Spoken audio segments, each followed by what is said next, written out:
Got a devil's haircut in my mind. Devil's haircut in my mind. Devil's haircut in my mind. Devil's haircut in my mind.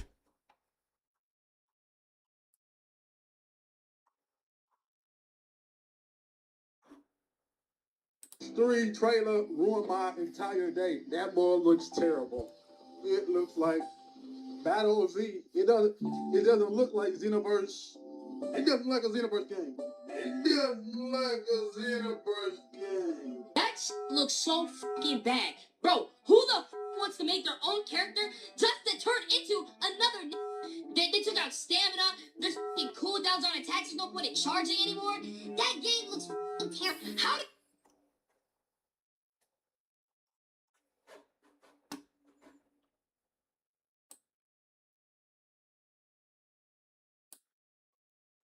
the best chess player in the world. And I'm getting pro player for Call of Duty.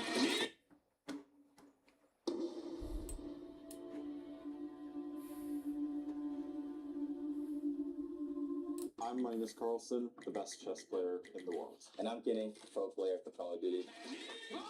And I just started playing chess yesterday. We at the Esports World Cup wanted to give Magnus his hardest challenge yet. I'm really a lot of trouble. So he's going to play against this beginner player. But each game, Kenny will receive a bigger and bigger advantage. I'm feeling great right now. From getting 2 turns per move to insane. Goober. Bitch. Where the fuck your sub at, bitch? Give me that fucking sub, bitch. I don't see you fucking resubbing, bitch. Where the fuck is that at? Shut the fuck up and give me that sub. Shut the fuck up and give me that sub, bitch. Give me another one.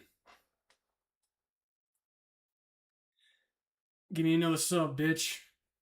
Grant a sub, bitch. Do you like my angular haircut? Has resubbed. Now you did. It wasn't like that before, bitch.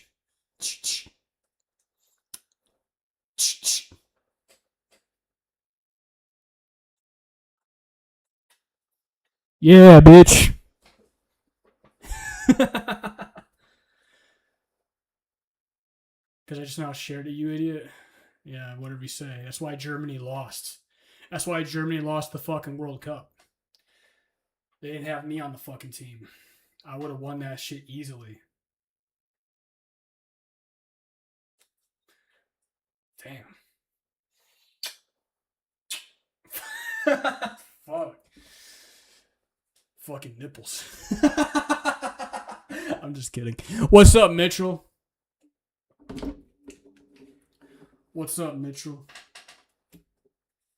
Bro's feeling himself. I'm gonna get a tattoo. I'm gonna get a swastika right here.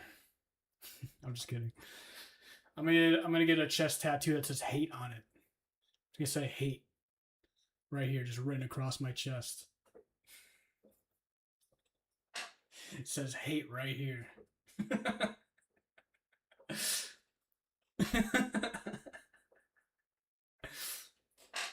Do it on stream. I will. I will, bitch. Say I won't. Say I won't.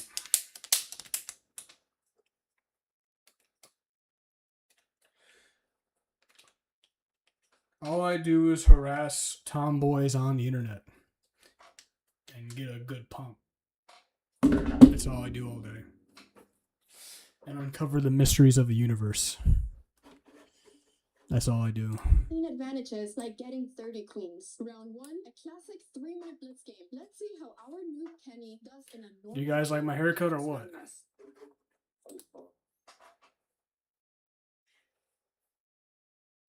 Party in the back, bro. You like that shit? It's all wild in the fucking back.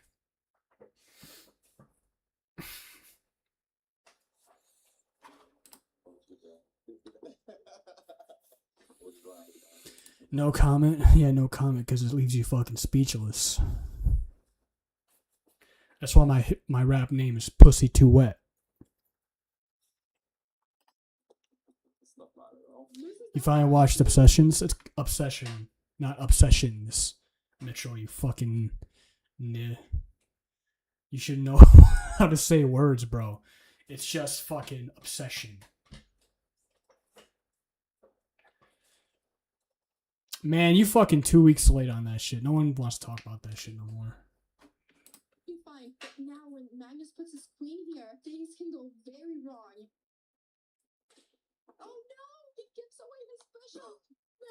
Get the camera. Get the camera. That was not a Now Magnus This is why I'm not subbed. the bishop. Letitia, gift this man a sub just to spite him. You can get the alternative was made from the next book. Oh, and his rook! No! Oh no, it is other rook! Oh no, Kenny doesn't have any pieces left anymore. You're busy? Busy what? Digging in your ass? Fucking do it. You're my fucking slave, remember? You don't have autonomy Round here. two.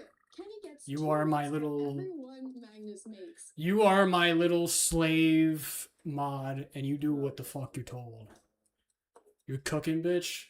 Well, you ain't cooking for me, so... Kenny already lost his queen? You can still make two. It's not over. Oh, let me moisturize myself real quick.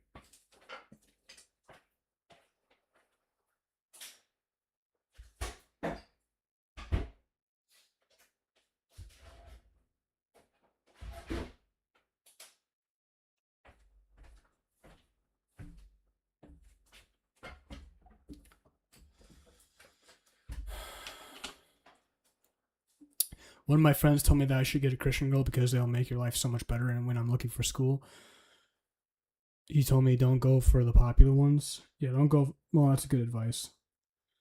That's pretty good advice, yeah. Because you know the popular girls are loose. You know what I'm saying?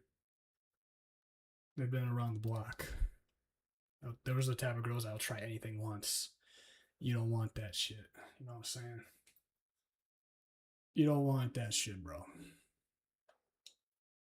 Are you in college, DD? No one wants a Christian woman. No one wants me like whore. Mitchell, you're fucking lame. Shut the fuck up. This is why you're a degenerate, bro.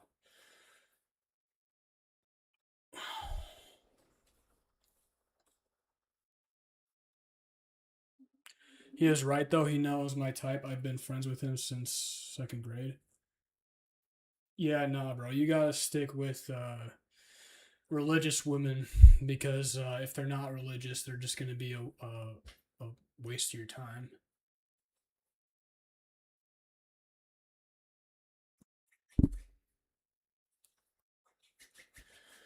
You know what I'm saying?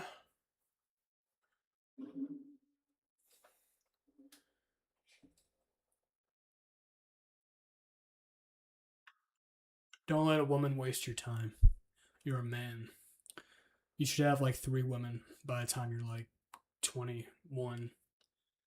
You should have like a rotation. And then you pick your favorite one and then you make that one your wife.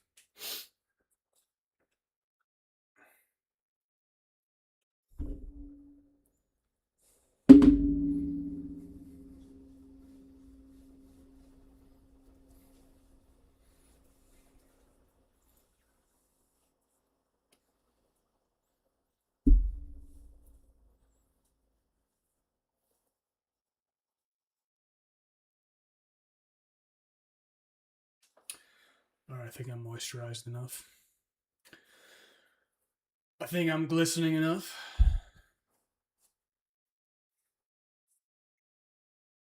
It's good for your skin. Shea butter. It's good for the skin, good for the daily moisture. Alright.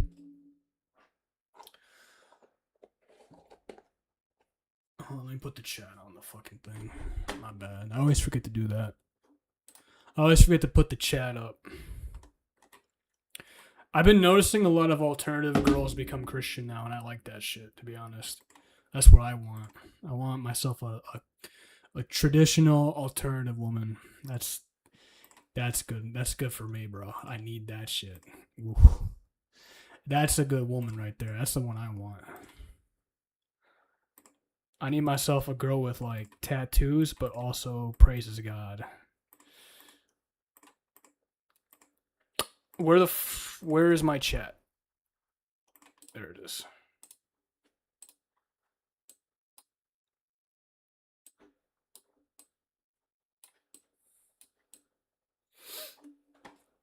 Basically, what my type is a hot baddie who's a grade above me, and he said your life will be so much better if you got a Christian girl because they break up with you as easily as it would with a non-religious girl. That they don't break up with me as easily. They don't. It's true.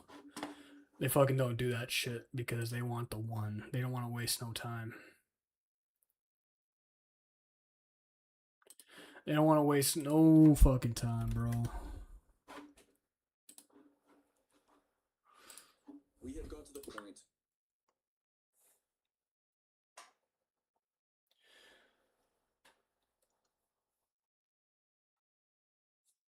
I saw some unk like hitting on one of the better looking girls at the gym, and I was like, you know what? Unk still got it. Unk still got it, bro. Unk still fucking got it. Alright? Unk still motherfucking got it.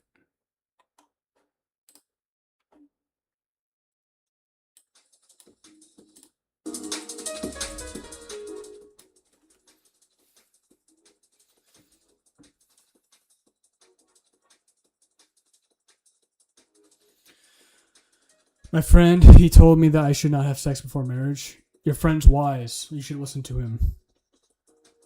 Don't have sex before marriage. Because here's the thing. There's something you should know. That's a fact. It's a fact of life. Okay? There's two facts of life. One, God is real. Your conscience is real. The soul is real. Morality is universal. Okay, that's four facts, but it all is under the umbrella of one fact, and it's that there is a spiritual world above this one. That is a fact. That isn't fiction. That isn't a make-believe. That's not somebody made up. It's a fact. Okay, that's fact number one. Fact number two, this world that we live in is a war zone, okay? That means you are fighting, bro. That means you fight until you die. This world is not one that you're like gonna have glory and all good shit happen all the time. It's gonna be pretty much death and destruction all over the place. Because why? Because it's fallen. That's why.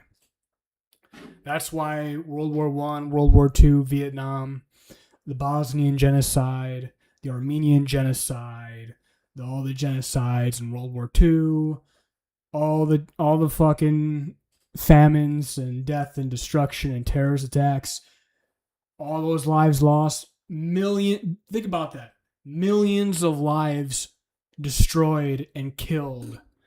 Millions of hopes and dreams and aspirations and unique perspectives gone into oblivion in the matter of a couple years from World War I, World War II, and the entire century in the 21st century.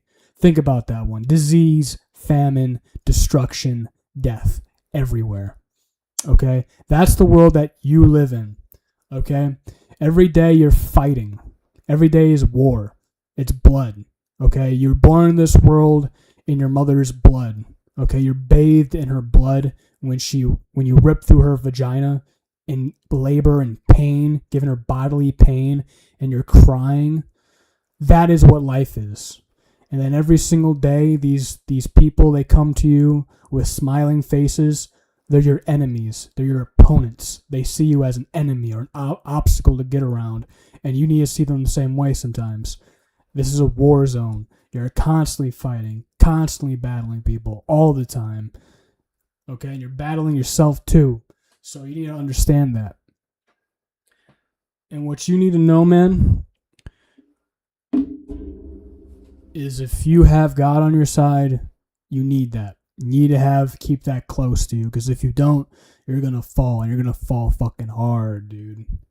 People with like multiple sclerosis, people with other diseases, It's bloodbath. It's gore. It's horror. It's terror.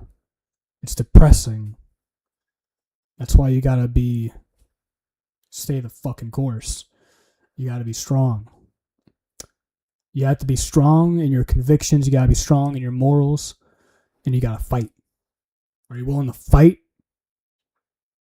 Are you willing to fight, DDW? I'm sorry I'm laying it heavy, bro. This has been on my mind lately, so. Are you willing to fight? Is the question.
Will you fight or will you die like a dog?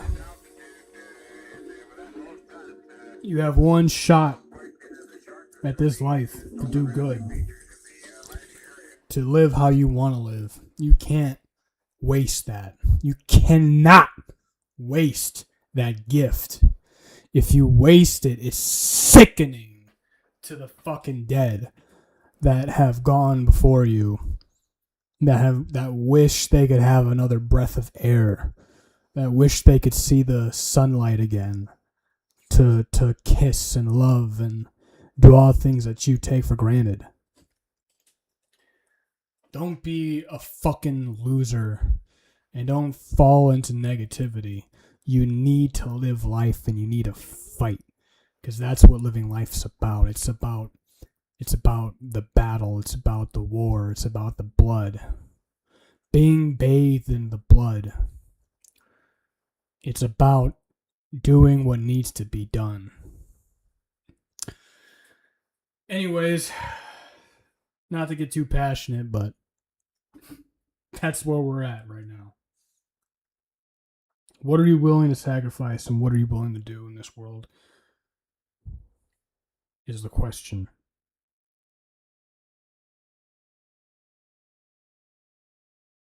Because sometimes it takes a little bit of madness to reach beyond what you're capable of. That you want some real shit. There you go. That's some real shit right there. If you want to reach beyond yourself, you have to let go and you have to go crazy. A little bit of madness takes you a long way. Just a little bit. You don't have to go full on insane, but a little bit of fucking madness, a little bit of anger, a little bit of depression and sorrow, where you transmute it into action, that will take you places where you would never would have thought you could ever go. Madness. It's a gift. Madness is a gift. Losing your mind is a blessing. It is a inspiration from the divine to let go of these walls that you have constructed for yourself to limit yourself. But madness, you need that. You need that emotion. You need to take that emotion. You need to take that negativity. You need to burn it and put it into something that's going to explode. You understand me? You need that energy for life. You need to breathe that life. You need to suck it all in and take it every moment until you're fucking dead. You understand me? Sorry, I'm blowing you guys up right now. The viewer count's dropping, and I'm just saying, this is all coming from the heart. So if you guys aren't feeling it, sorry, but this is how I feel. So not everyone's gonna feel this right now because you guys aren't ready for it, but you will.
To get started in data analytics, you don't need previous experience or a degree. The Google Data Analytics Certificate.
Tragedy, all the highs and lows. It's funny how the music of time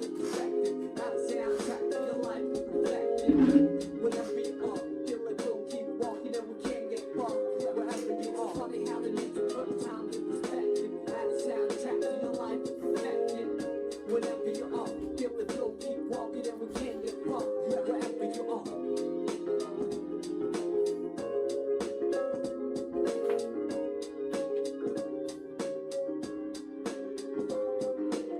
Like the moves that I can't predict, like the look that I can't resist. The tingling feeling was so mutual. The lingering appeal was so unusual. Herbally, what is medicine to a lone soul can become poison of some. With the whole body gas flee out cold truth, he just seemed to come to me. I take hold of a profitably most visibly. I see clear when the world doesn't show it to me. It's so hard to make sense in the cycle of billing, trying to find a reason to quit and make a killing. I admit, or dealing is painful. Like a star up on a child staring down from the ceiling. How far do we have to stretch the picture before pixelating the human texture? We can take it all back to the register and start all over from the camera start and save it all up for an ultimate prize. Homecoming gathering with the big surprise. Throw on your favorite record that's got to go on the analog table and it's something to blow. Sit back with these to hear the MC flow. Hi-hat, kick drum on the high and low. It's funny how the music sometimes is perspective. Add a soundtrack to your life, perfected. Whenever you are, feel like we'll keep walking and we can't get far. Wherever you are, funny how the music sometimes is perspective. Add a soundtrack to your life, perfected. Whenever you are, feel like we'll keep walking and we can't get far. Wherever you are.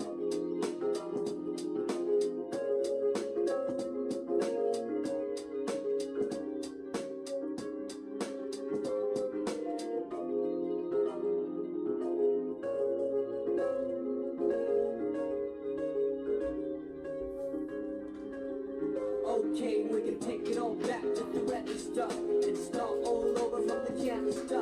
Then break it all down into pieces of light. Moments that pass by like a meteorite. Throw on your favorite jacket and you're good to roll on the analog trail and you look the road. Just stroll to the trees and let your miseries go. Sunshine, hurricane on the highs and lows.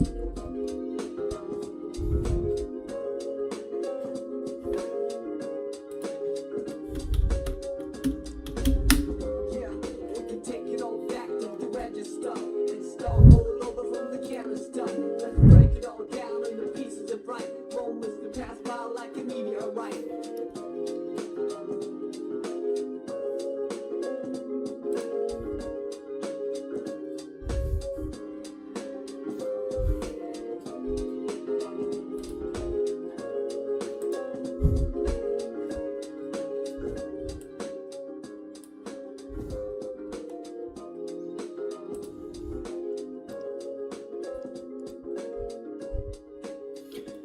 Letitia.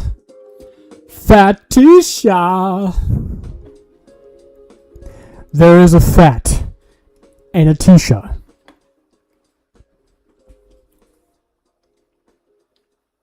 Would you be happy if you stayed? Would you be happy if you were gay? No. No, I wouldn't be. I'd kill myself. No, I'm just kidding. Two wrongs don't make a right.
just your pussy is way too tight, and if I were to lose it, then I would lose everything in my life, and I can't let that happen, you know? Oh, baby, look. Mommy's here. Mommy's here for you. I'll take care of you. It does, 100%. I'm hypersexual. I'm greedy, I'm needy, I'm clingy. Yeah. It's just your pussy is way too tight, and if I were to lose it, then I would lose everything in my life, and I can't let that happen, you know? Oh, baby, look. Mommy's here. Mommy's here for you. I'll take care of you. It does, 100%. I'm hypersexual.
If you wanna dance him.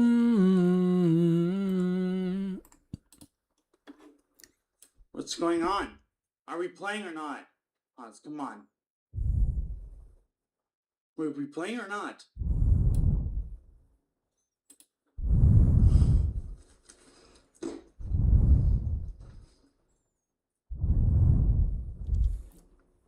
Thank you for the sub, appreciate it. This is not right. This is really not right. Dude, this is not right. Is he okay? What the heck was happening? It's just... What's going on? Hey, please just let me play a few more and then I'll end the stream. What are you doing? You gotta go to sleep, man. I know. Just give me a few more games, and then I'll go to sleep. I set a 2 a.m. curfew. What's the matter? The fuck?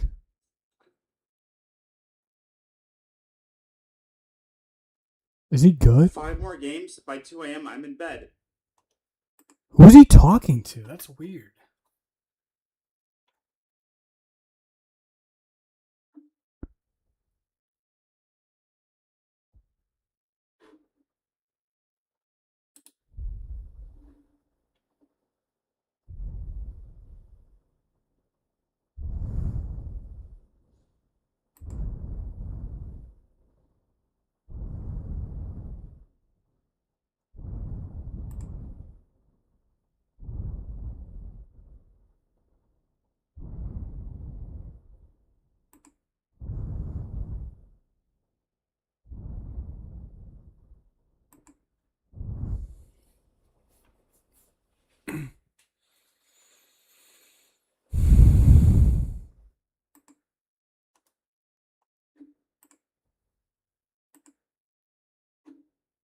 Did he really kill himself? He seems so desperate, which is odd. Please. The plan is to play until 2, and then I'm off to bed. Just.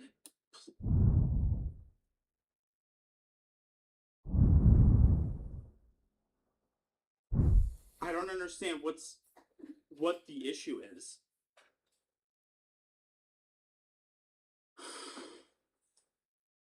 Please let me play a few more games of chess in peace, and I'm off to bed. Who is he talking to is what I want to know. Because this is like weird vibes. This is not a negotiation, guys. If you guys are wondering what I'm watching right now, I'm watching, hold up. I'm watching the final moments of Daniel Naroditsky. Or, Naroditsky.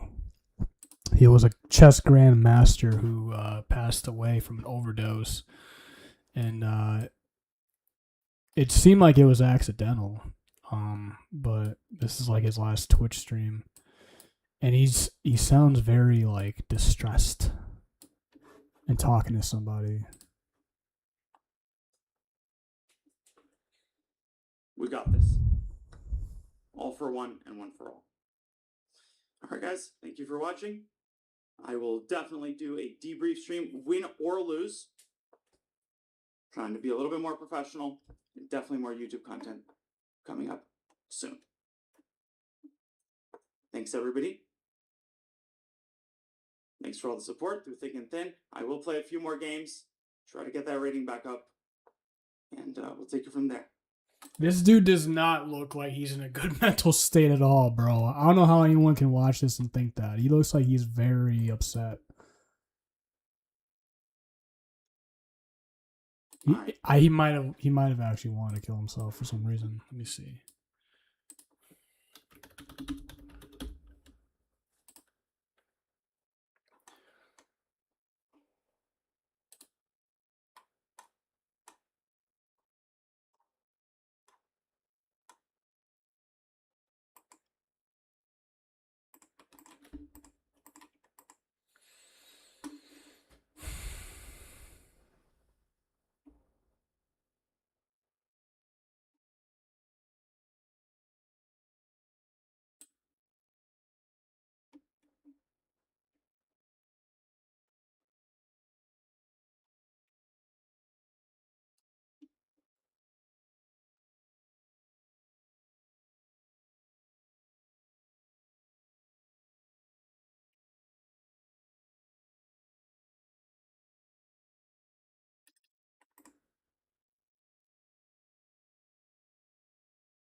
I don't even know what the. No.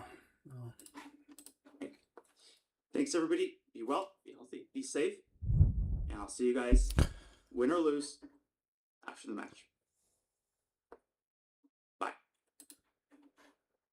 Yeah, social media is very, very bad for your brain, dude.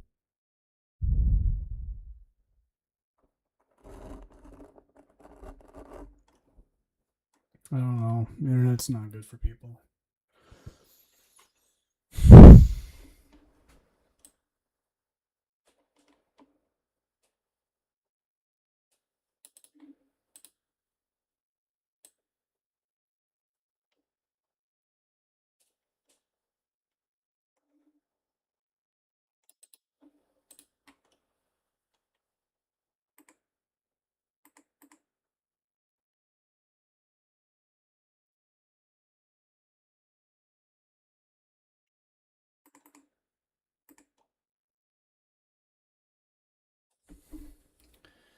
Yeah, what the fuck? Damn.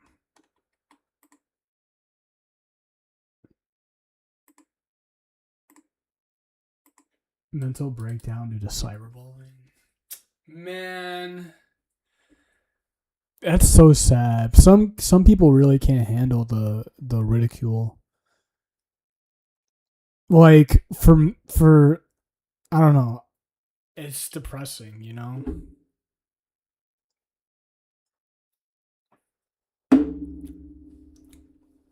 They really can't take the ridicule.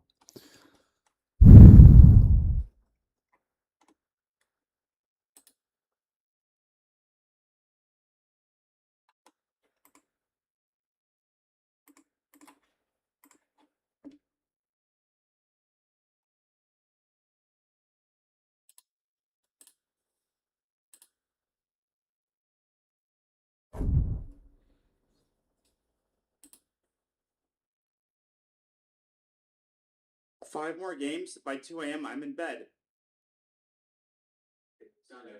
Please. The plan is to play until 2, and then I'm off to bed. Yeah, he was planning on killing himself, dude. I don't know how anyone can watch this and not think that. That's kind of really sad.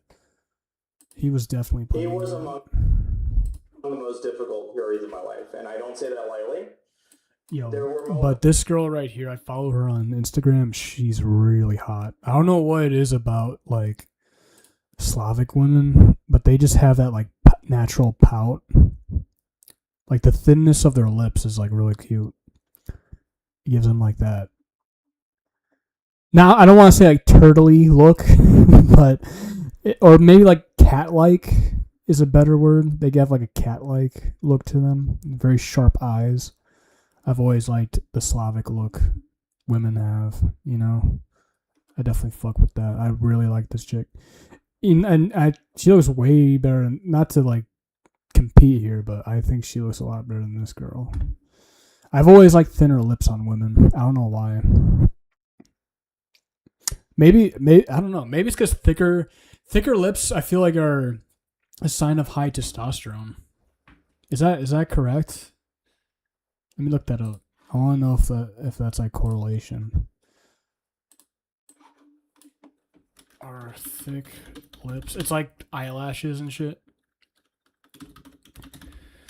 High testosterone.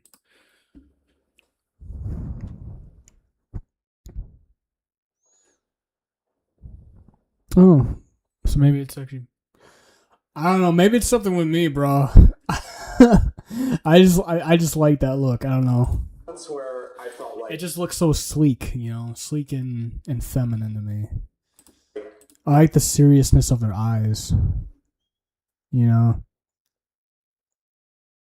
my life was it's like an alluring. Like they have that alluring, endearing look to them. collapsing in front of me. All right, let's stop let's stop gassing up this chick. Let's stop glazing and get back to the Like real topic. people are actually believing this. Like it took me so long to understand because everything that this is built on is so absurd, And I know I've never cheated in a single game, right? So not only that, you know, Dina, that I play like OTB chess, OTB blitz. I live for that. There's a bullet match over the board against Fabiano Caruana, which I like. What? I'm just as good OTB as I am online. Everybody knows this, right? Like, do you feel me on that? Like, it's not that I have never come out of my cave in Charlotte and I'm just some like anonymous unknown. I'm from the same Soviet chess school as Kramnik is. I speak his language. He knows my coach, Psahis. Like, I was like, this is going to resolve itself in a day, right? Like, there's no way that this is going to stick, right? So that was the initial shock. And then when this dragged on and I felt like super GMs were starting to like question my integrity, it was like such a shell shock. It was like everything I built was crashing down because of like, what? Like where are the defending voices? Like, why is this happening? You know, like I'm still recovering from it, to be honest. Yeah, this was the most tilting thing, that the people are assuming that it's just one guy. Kramnik shouting in the street corner. Why are you just like ignore? Stop doing what you always do and pay attention to the troll. No. Okay, like not just like Jan, but normal GMs. Like you can see this even like after I played New York. Like I understand they didn't mean badly, but the tweets that were like, Vladimir Burcevic, you see, Naroditsky got 10th place. Are you satisfied now? So like what, if I had a bad tournament, this would have followed me for the rest of my life? Because I could have. If I lost to Fressinet down a queen, like when I lost to Gelfand, I almost had a nervous breakdown. I was like smashing my head with my phone. Like it was just like, Had Ivanchuk not lost on time? like you could see how I was freaking out. I felt like my life was on the line in New York. Like if I didn't have a good tournament, and this is an explicit quote from a super GM who shall go unnamed. He's like, people will leave you alone under the condition that you do well in New York, and like that you, I forget what was the second condition. Like what the, like how does this guy get to do this? And then the other big misconception was that I was dragging this on by engaging, right? That Hans told me this. I hope I can share this. That like, of course Hans doesn't agree with me. He knows I don't cheat, but he said, but you should have ignored him from the start. That there are people who got obsessed with. There's a Discord dedicated to like Naroditsky like rabbit hole cheating. There were like people full time who got so obsessed with this they would go through all of my videos, all of my content. This is not just Kramnik. There's a lot of people who did this. Starring, yeah. Quite a few GMs behind the scenes. Either they were actively like, a lot of them were like, let me grab my popcorn. Right? Let me, I think I know who you're watch how talking this about. unfolds. And Hikaru was the only one, not that I am owed any support, but when he publicly went out in my defense, like something I will never forget. And Hikaru and I have our disagreements. We'll never be the best of friends, but when push came to shove and my reputation was on the line, he went to bat for me, and I really, really appreciated that. Mm-hmm. And I'm still very, very grateful to him for moving the needle. Last two things. Jan, I wanted to mention. Jan thinks that I cheat. Nothing I ever do is going to change that. The final try was like the Levitov podcast, where I literally offered to continue the dialogue on someone's podcast, provided that the videos would stop. Do you feel like the dust has mostly settled with that, or do you feel like you've seen sort of an influx of trolling on your videos, or like that there've been? And actually, wait, did the Proctor launch? Did that come after this? Or Yeah, the Proctor launch came after it, and this is why I'm sensitive to the Levy video, right? Because I don't want to reignite the like fake, like, oh, he's throwing games now. Like, this is how I'm cheating. Compared to the peak when I couldn't do a commentary without trolls coming in and like accusing me of cheating during the commentary, there was literally nothing that I could do. I still have, like, I played a match with Anish Giri, blitz match during the peak of this. I had 5 cameras, like on all sides, 5 cameras filming me. I won 7.5, 2.5. Now, I would never fault Anish for this. He's not responsible for his chat. I looked over at the end of his YouTube chat and I was like almost in tears. Like every second comment was like, he's cheating, he's cheating, he's cheating. I'm literally pushing a pass pawn forward to a promotion. And listen, I'm not owed anything by anybody, but it would have been nice if like 1 or 2 more people spoke out. I'm not saying they had to do a stream or like Vishy and Anand had to command the whole some one or two words to show that like this is not acceptable. Some people think that like Kramnik was my idol when I was young. You know that picture with him. Yeah, that I made a reel out of. Yeah, he was one of my like the people I looked up to. Even in 2014, we played twice over the board. In London, we made a draw at a rapid tournament. My mom wanted me to take a picture with him so that we have the chronology, right? 2007, 2014. I was like, no, I don't want to impinge on his freedom, his time. What broke my heart is that if Kramnik had talked to Psakis, my like latest coach, I have the greatest reverence for the world champion. I would rather insert any like horrible medieval punishment than to cheat against a former world champion. Like anybody who knows me knows that this is something that I take very seriously. Anytime he would accept my challenge, I would drop everything, run to the computer. Oh my God, I'm playing world champion. I gotta, out of respect for him, it would be unfair to give him anything but my full attention. On his like fourth video, I spent the entire night crafting a YouTube comment in Russian. I think very few people know this. Dina, you helped me write this comment up because I'm not used to like communicating stuff like this in Russian. Here's approximately, I'm going to just read the important parts. It's 2 pages. I literally spent like 8 hours and only was able to do this with your help. And there's a little bit more there, but in response, I got the usual hate. Like, rather than words, why don't you go out of your like hellhole in Charlotte and play tournaments? Yeah, Daniel, the best way to show the truth is to perform well in New York.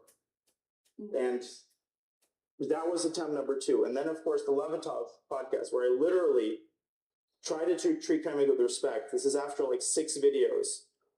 I told Jan, I offered to have a podcast on Jan's channel with Kramnik on his territory, in his language, with someone who isn't really on my side, right? And again, I have to give some credit to Jan, like he heard me out and he was respectful to me, like he treated me like a human being. And so when people tell me that I was the one who perpetuated this, it's like, to me, that's when I throw my hands up. I'm like, what else could I have done? Like, my honor is at stake. So for the World Rapid and Blitz, like, how are you feeling? I mean, going into that. Relieved. Going into it, like knowing that this was kind of going to be what. Terrified. Yeah. Terrified. I was terrified of the Blitz. Let's put the Rapid aside. I understand that people, in reality, even if I had a bad tournament, people would defend me. Like, nothing would have happened. But I know for a fact that, like, this would have, in the minds of at least some super GMs and some very influential people, like, I would have dug my grave over, like, one day of Blitz. And so I, like, told myself, yeah, I need to pretend that my life is on the line here. That's what I told myself. I came back. I won 5 in a row. I beat Antipov. I beat Woodward. I beat Fressinet in the lost position just through sheer willpower. I beat Ivanchik and then I beat Dominguez. And the only reason I drew Wesley, I knew that I wouldn't qualify. Now, I haven't said this before. I knew that I would get a 2750 performance. And I'd finally likely be left alone. I didn't care about anything else other than that. So I knew that, like, likely I wouldn't qualify unless I beat Wesley. Under any normal circumstances, I would play. But, you know, thanks to the infinite wisdom of the chess world, like, I wasn't playing this tournament to do anything but, like, make people leave me alone. And just for the context, the 2750 was like the standard that Vladimir put in his tweets. Which is totally, he was trying to choose a number that was so, like, high in the sky that was like, he's never going to get it. And then I got a 2749 performance. Amazing. Wow. Gives me no joy, but I'm sorry to sound so melodramatic. No, it's amazing. The Uzbek restaurant. I had the great support of family and friends. You guys were at the tournament supporting me. I couldn't have done it without you because, like, it was so great to know that, like, there are people who have been faithful and, like, loyal from day one. Yeah, sorry to make it sound like a great, like, a battle for, like, I mean, it was a battle. Like, I saw you. You were not sleeping. You were not, like, eating. You were not, like, you weren't looking great. But it was like, people would say, but that's on you. Like, you are making the choice to take these things seriously. But that's your whole vibe. I mean, we have this question prepared for you. I kind of know the answer, but I feel like it's important to ask you, like, why does the opinion of all this elite chess players matter to you so much? I think it has to do, first of all, like there's an old school notion of like honor. And I think nowadays, you know, it's like not, it doesn't resonate as much, but to me, it's still very important. I'm like from the Soviet school, and there's this like total, maybe like overly deferential respect to authority.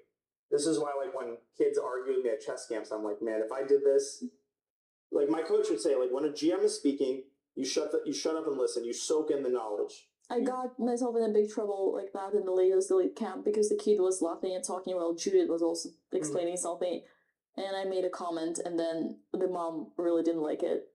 Right, and then it was a blown up you were thing. like the mildest possible way. Like I was telling you, like, Judith Polgar is talking. Like, what are you doing? Why are you turning your back? Right, laughing. And the most important thing is, even if you're right, like Judith or anybody says a variation, and you see that they're wrong, out of respect, you listen. Right? They've earned the right to speak. They can be boring. Like, this is the basic thing that you can do in return for their contribution to the game of chess. This is why even when Kramnik, from the very beginning, was questioning my honor, out of respect for his contribution to chess, I held out hope again and again that, like, he will see the light eventually. I will keep offering myself up in good faith. I will keep doing, like, as he demanded, the Title Tuesday stream, another, like, 10 cameras. Yeah, like, and I basically relied on the fact that I'm going to do well for that Title Tuesday. It's not easy to play on 5 cameras, right? Like, now that I'm asked to use Proctor, that's another issue. Like, I don't like it at all. Headphones.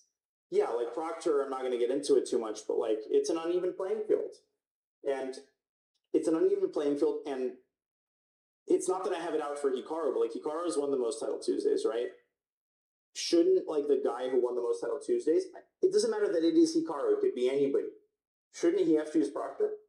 Like, what is the logic behind him not having to use Proctor? In general, it should be everybody or nobody. It is absurd that a select group of people have to play with 2 cameras and the others don't. It's a big disadvantage. I usually play the first Title Tuesday from my phone in bed. I can't do that anymore. You can't play while you're traveling. And I have less tolerance for all of this, because now I haven't gotten over 8.5 ever since I had to use Proctor. And I can already see, like, oh, interesting. Maybe a coincidence, maybe not. Like, I want to put this behind me, and I don't want to, like, put myself in a situation where the fire might get reignited. But I'm really sad that this has, like, dominated the chess landscape. But the opinions of top players, it means the world to me, because my honor means the world to me. It's the only thing you have as a chess player is your honor, right? And I'm not 18 anymore. I have to think about the legacy that I'm trying to create. What will people say about me when I retire from chess, right? Is it going to be that, like, top players were like, did Daniel really manage to keep his blitz level that high, even though he was retired from chess?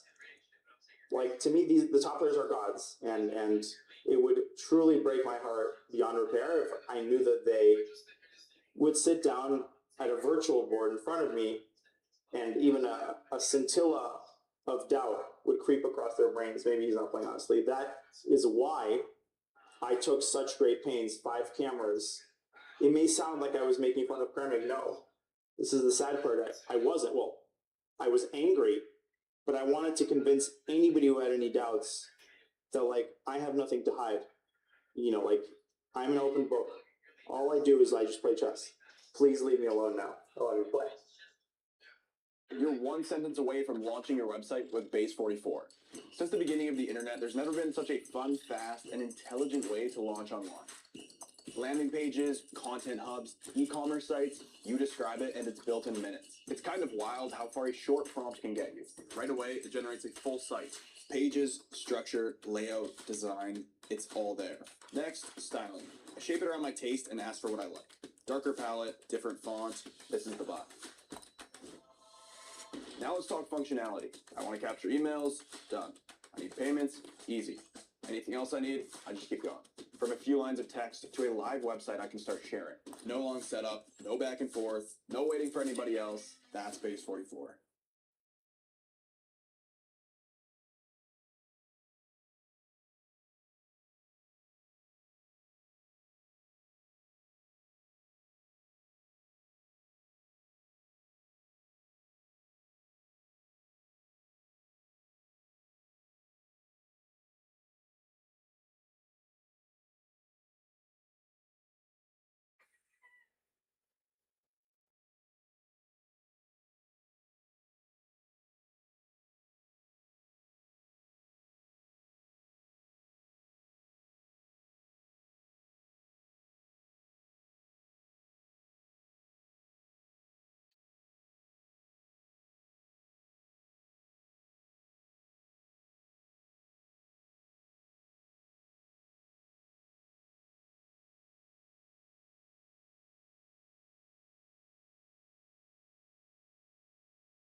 What happened? Why the fuck do I even stream anymore if no one's fucking in here? It's so obnoxious. This is why I like lost interest in streaming in the first place, because nobody's fucking even interacting with me. I had to like go on fucking Omegle and shit to feel something. Fuck.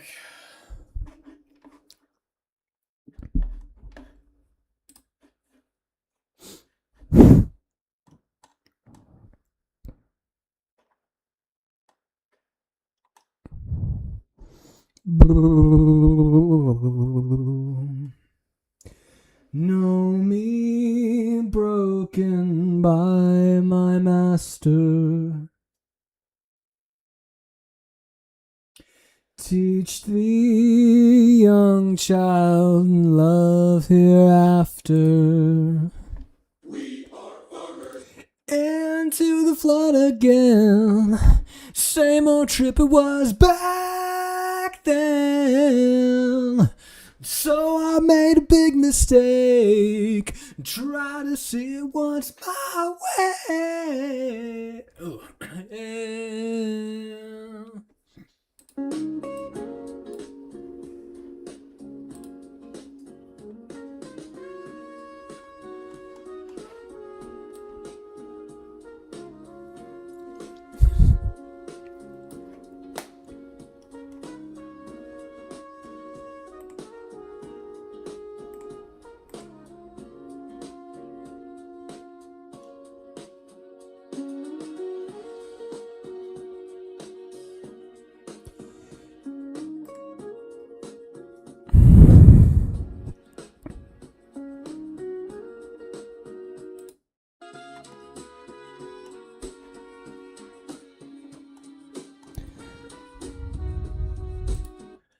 Know me broken by my master. Teach the young child love hereafter. Into the flood again. Same old trip it was back then. So I made a big mistake. Try to see what's my way.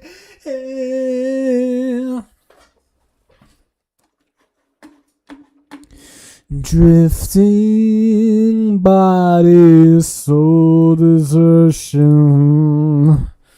Flying, not yet quite the notion.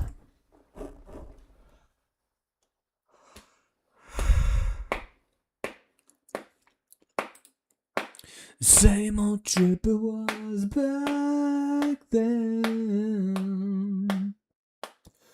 So I made a big mistake. Try to see once my way.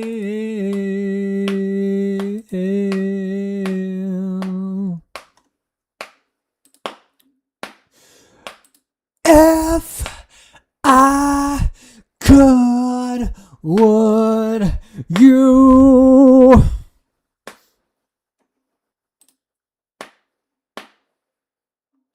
She got problems? Oh yeah, I'm banned from chat.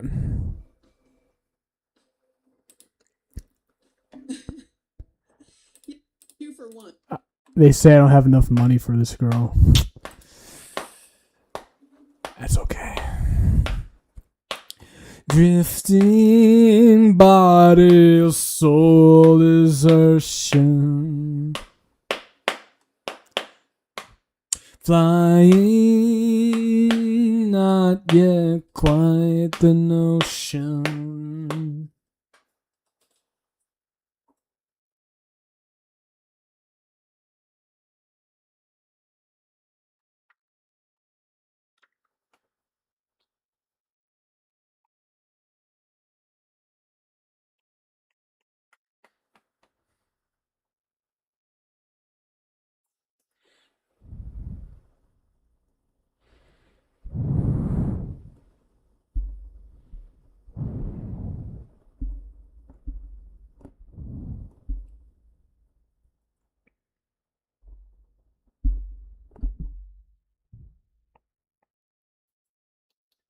something like that. How about you, Uriah Faber? What you working with? Oh, nice, Faber. What is that? Dong Tai Ya? This is Cambodian for Dick Shribbler. It's an old, ancient technique. Guys will kick a Cambodian dude into his penis hole and make the foreskin fold over. Bones counter? Oh, yeah, tube straight to the dome. You fucking knocked that bag's asshole clear across that room. That was impressive. What would you call that one? What you call that one? Maybe we'll call that the Uriah Faber's been acting like a bitch lately. I might take back his contract kick. Oh, yeah? Call that the Kenny Powers kick up his ass kick. Kick up my ass? Don't pop off, Uriah. Or maybe this will.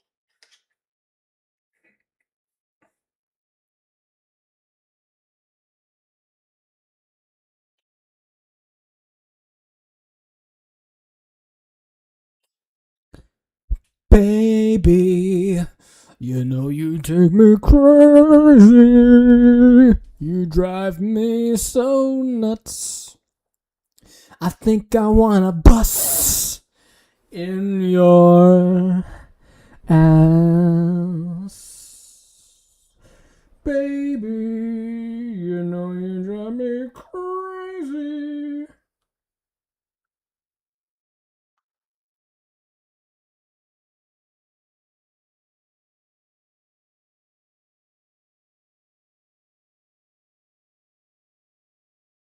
Was that her name? I don't even fucking remember.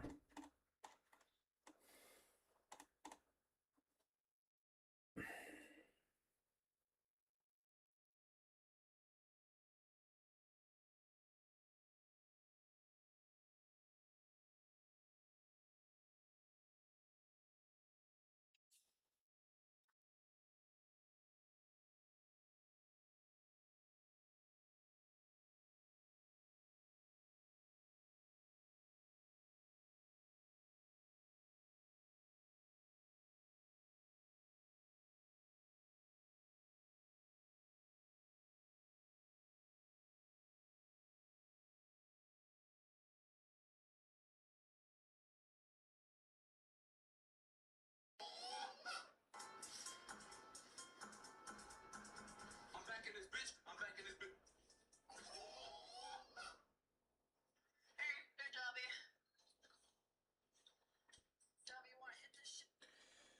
Know me broken by my master. Teach the young child love hereafter. I'm bored as fuck, guys. You guys all fucking bore me. Fuck the internet. Where the fuck? Hold up.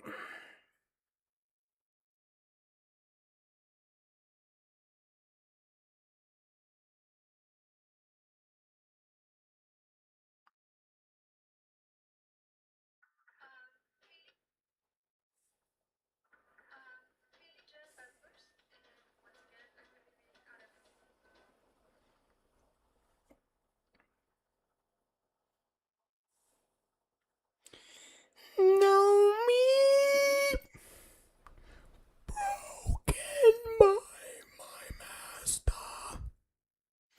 Teach the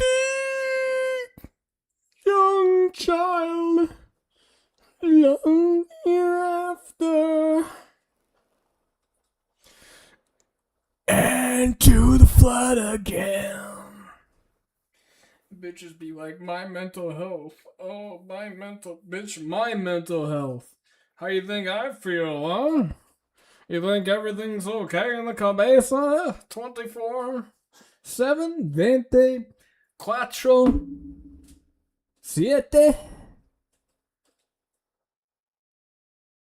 No. Nunca. Por favor. Mierda.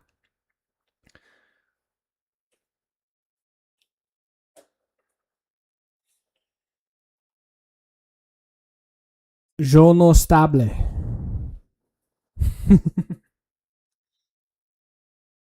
What the fuck?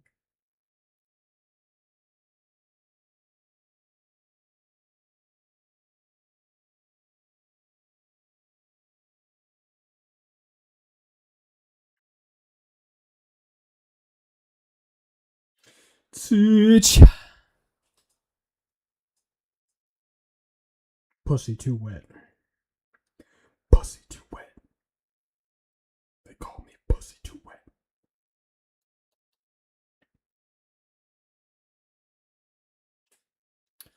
Pussy too wet. Pussy too wet. Pussy too wet. Pussy too wet. Pussy too wet.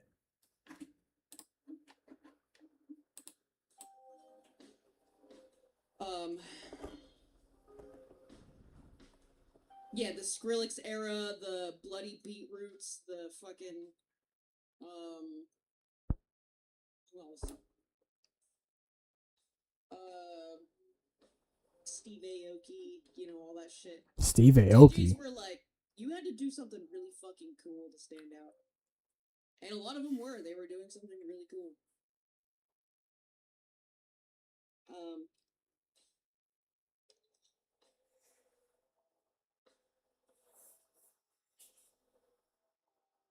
But yeah, I haven't really been keeping up to date with like any electronic music or anything like that because from what I've heard, it all started like melting together and it all started sounding the same. So I sort of got tired of it.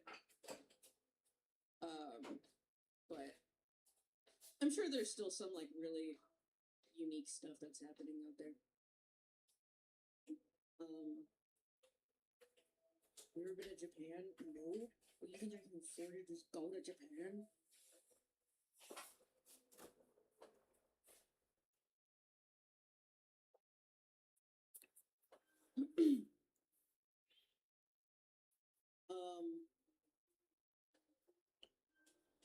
I don't know what I was gonna say. Anyways.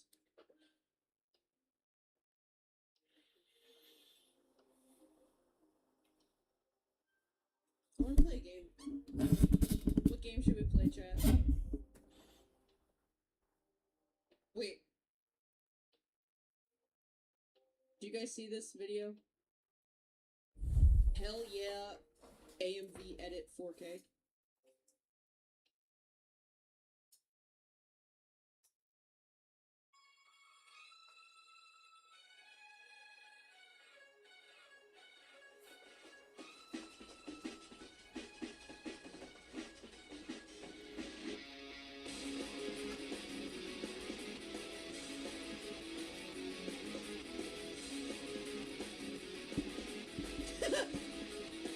Wait.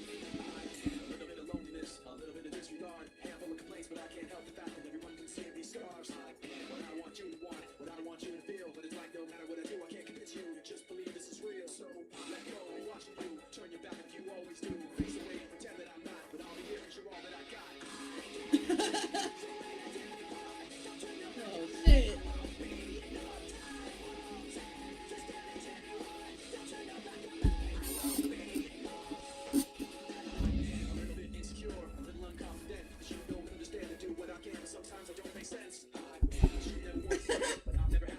Letitia's gay. Wait, hold on. I'm gonna play this while I'll be right back. Letitia's gay. Letitia's gay. Letitia's gay. Letitia's gay. Letitia is fucking fat. She's a fat bitch and she's fucking gay. Letitia's fucking gay. Letitia's fucking gay. Letitia's gay. Letitia's fucking gay. She likes eating vagina.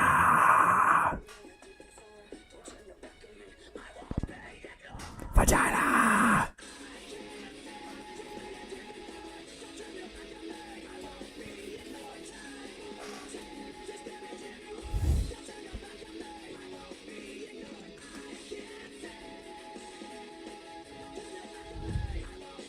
Twin, are you alright?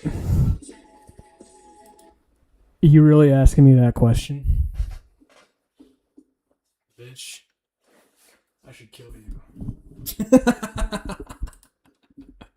You're really asking me of all people that question.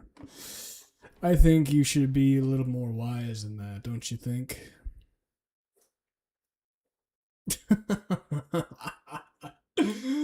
You should know better, Letitia. Before I fucking kill you. Ah. Don't you dare put those question marks there. You know your place. I'm scared. I'm just kidding. I won't put a finger on you if you do what you're told. How about you buy me some subs? Hey, chap. You haven't bought me some subs in a while. You know, I don't think you've ever bought me subs. But you sure did buy subs to that one guy's stream. What was his name?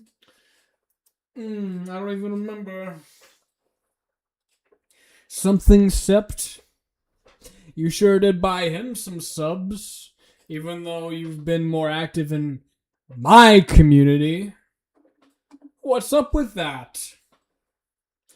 Kind of strange, don't you think? Slut.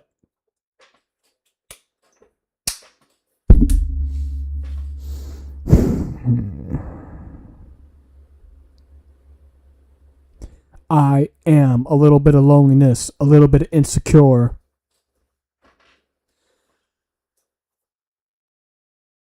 Some people call me the space cowboy.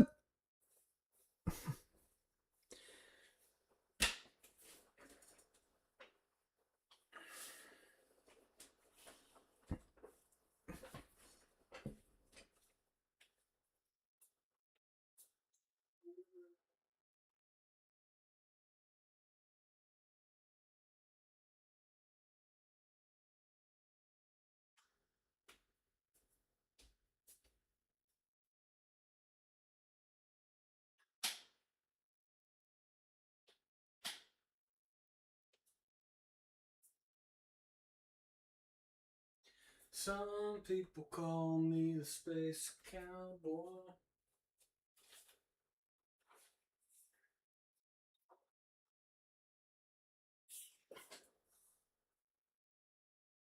Howdy.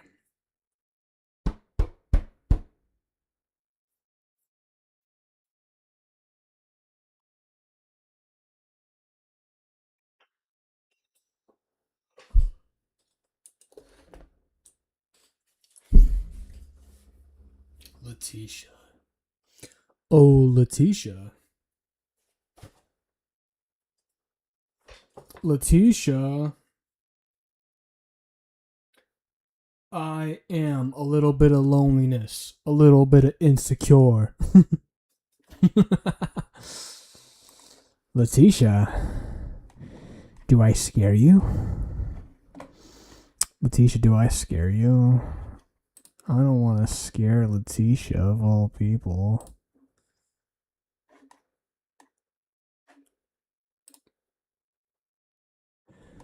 Girls gotta stop surrounding themselves with faggots. For real. Stop hanging out with faggots. Rule number 1. No faggots.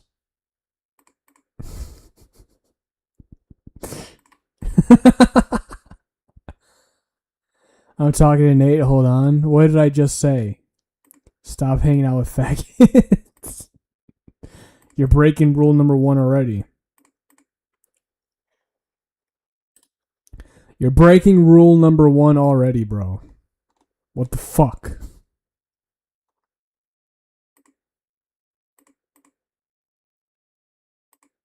You are breaking rule numero 1 already.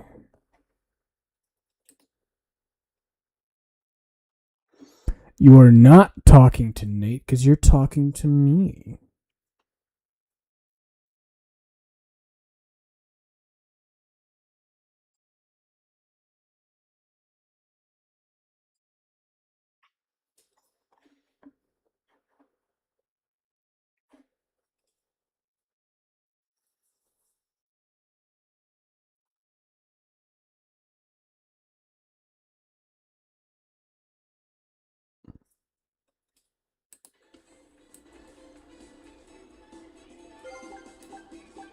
んまいい数字がねえな。じゃあ交換しようか。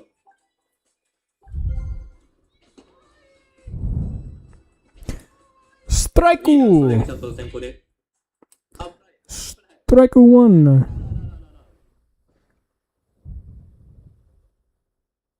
Why do I feel like I played this game before? It looks very familiar. Even though it's in all Japanese.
だったらちょっと持ってあげようか。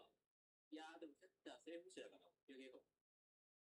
でも遅かったな。あ、でもパワー上げてからにしよう。いや、これが、後々、あとあれだ、もう弾道はちょっと上げたくなっちゃう。ちょっと嫌だ。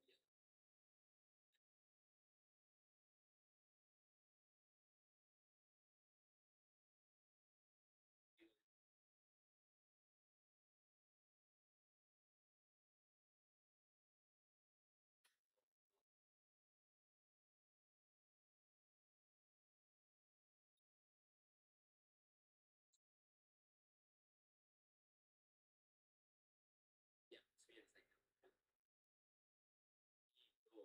パワーしいんですよ。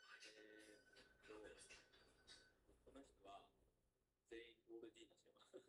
ゴール D も今日にしよう。3年生です。2年生。この子は、パワーをあんまり上げずにミート型でいく。で、引き上げよう。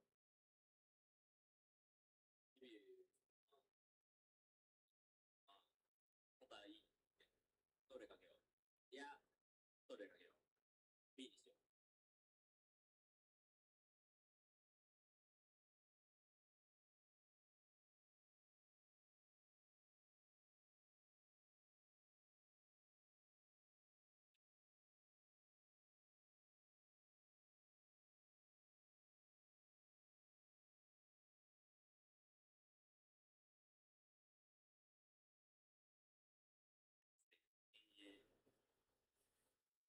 で、準決勝で、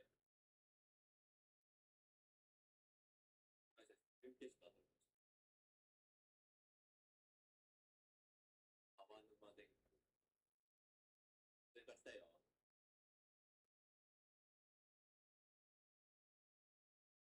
浜で。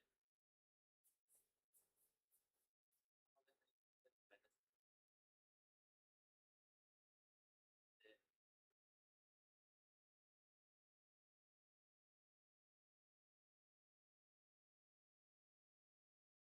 誰が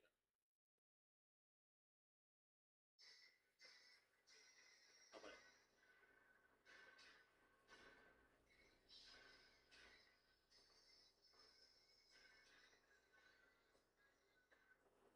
頑張れ。欲しい。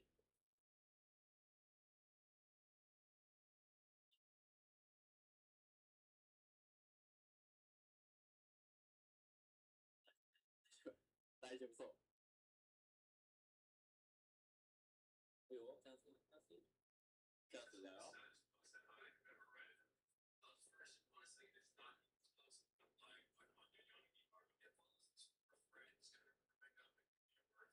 Ciao, thank you, thank you, no.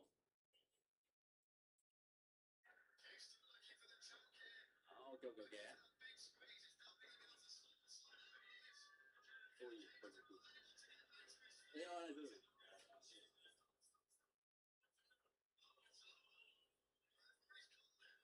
Então, ó.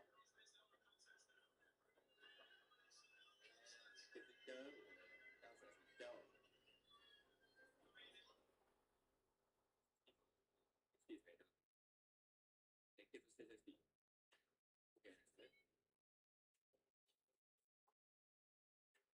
いやー、ゲッツーよし。あんまり人のあれで喜ばない方がいいと。取られるけど。よクイズはないな、センター返し。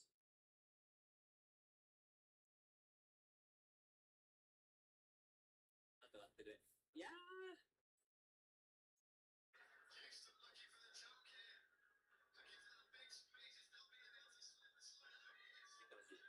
いや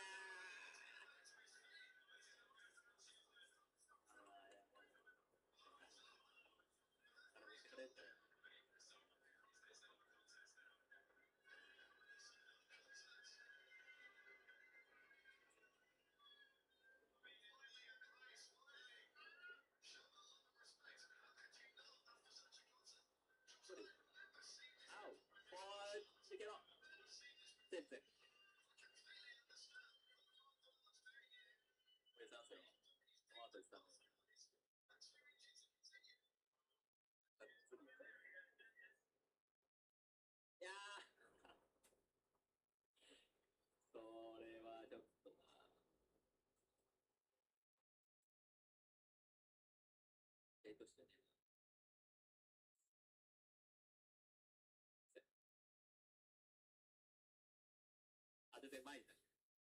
いいよ。やらせてもいいよ。あ、行ってある。行ってある。オッケーオッケーオッケー。あ、まあ、最低限、最低限。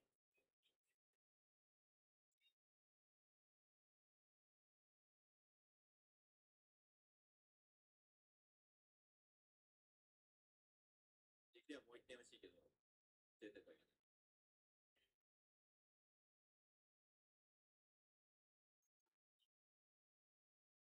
あ、まあいいね。で、最低限。おいよ、何して。ピンチです。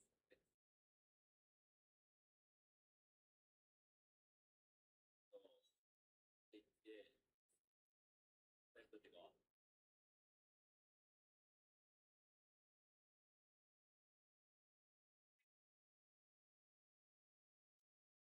やばい、危ない、危ない、危ない、危ない、危ない、危ない。危ないぞ。やっぱさせるやん。オ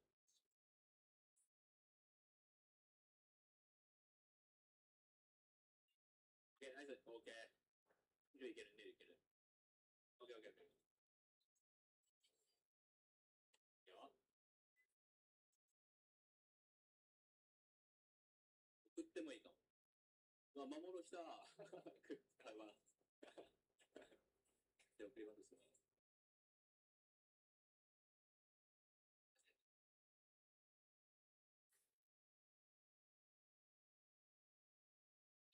見てもいいな。待て。送ります。いやー、ちょっと、いや、エラース、オッケー、オッケー、オッケー。オッケー、オッケー、オッケー。いや、送りますじゃない。なかったな。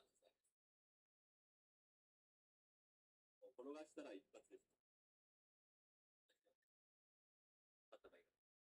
いやー、でも、生まれちゃったからな。いや、あれ。使ってるよ。今、いける、これ抜ける。これは、スイッチと。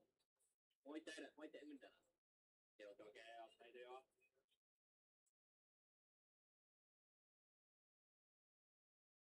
まあ、コールドでもいい。スクイズあり。魔物あるからスクイズあり。ナイススクイズー。いや、くそ。まあまあまあいいよ。ナイススクイズ。いいよ、いいよ。あ、送り回っても僕なんだ。バントしたくなるな。警察あるかな。いや、警察、いやー、バント引っ張ろう。というと。オッケー。いやー、走れー。焦ってるよ。オッケー。いやいやいやいや、よしよしよしよし。この、もう一点、もう一点、もう一点。いやー、か。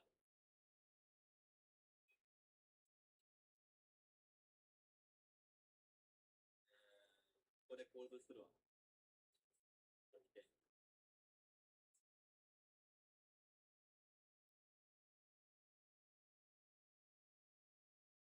なんだ。ホームラン打ってる先頭でしょ。セーフティーバントここでセーフティースクイズオッケー出る。やったーマジか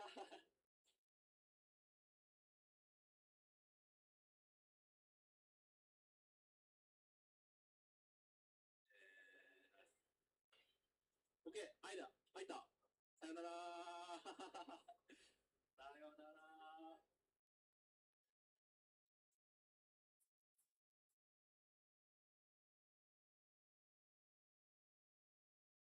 イェーイ。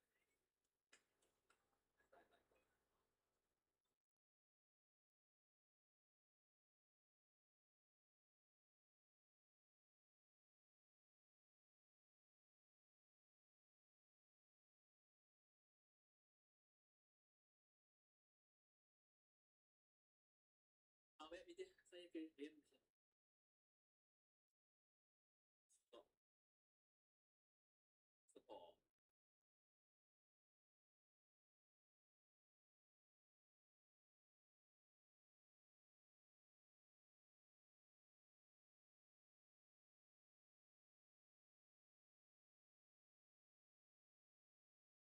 ユーフォンか。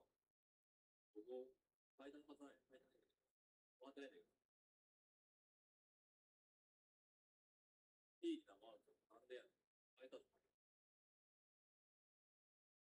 ダメなんですか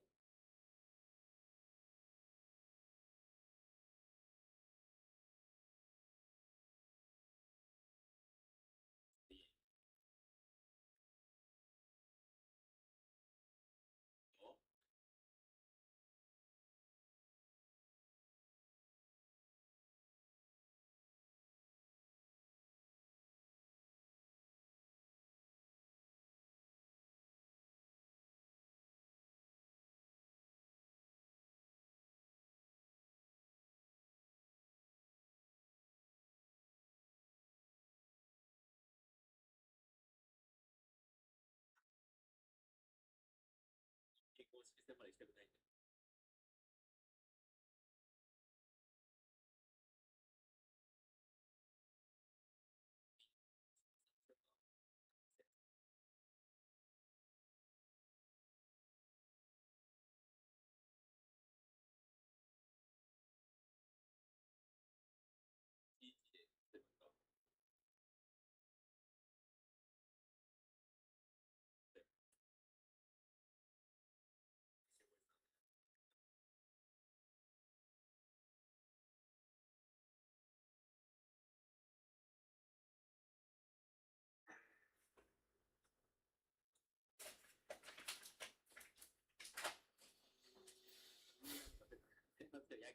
I'm gonna make a grilled cheese sandwich. Hold up.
いきなりピンチなんだが。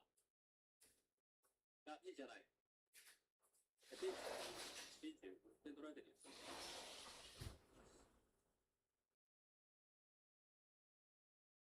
あんま良くないか。ナイス、オーケー。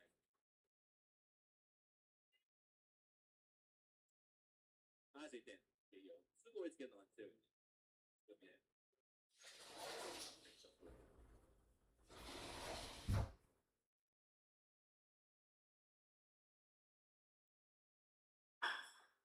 いやー、同じだ。いやー、ゲッツーやめて。ゲッツーやめて。危ない。あ、チャンスチャンスチャンス。取りたいよ、いて。小寺さん、めっちゃやっちゃう。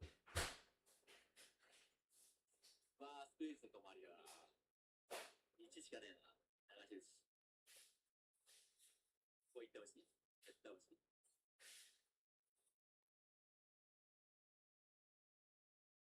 いやー、ちょっと浅いか。いや、いける。いける。無理か。浅い無理か。浅いな。ここで1点取れないの。あ、でも鈴木さんの中いける。いける。任せばなんとか。FT でもよかったです。いやー、させていやーいやー魔物じゃないですよ。シンプルです。これラッキーすぎる。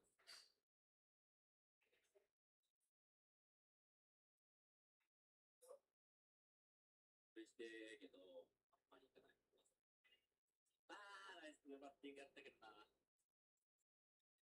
ラッキーって取った。そこで0点だったらちょっと流れ持っていかれそうで怖いんだよ。おっとっとっと。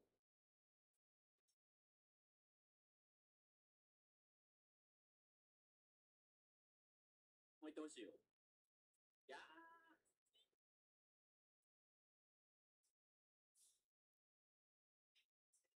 オッケー、ナイスヒット。回れないかな、無理か。無理だな。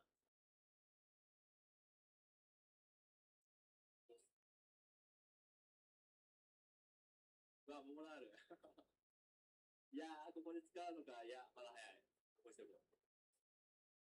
まだ。いやー、決めてもいいけどね。まだ。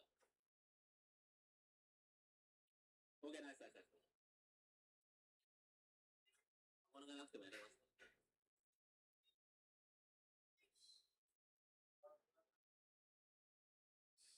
いやー、送るのも嫌だな。意外に送らないな。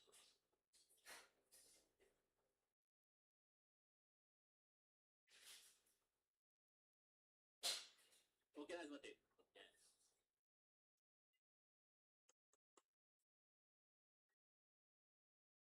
で、映像ってるからな。このスクイズ、満塁スクイズ。で、 Not when I shift into maximum over troll.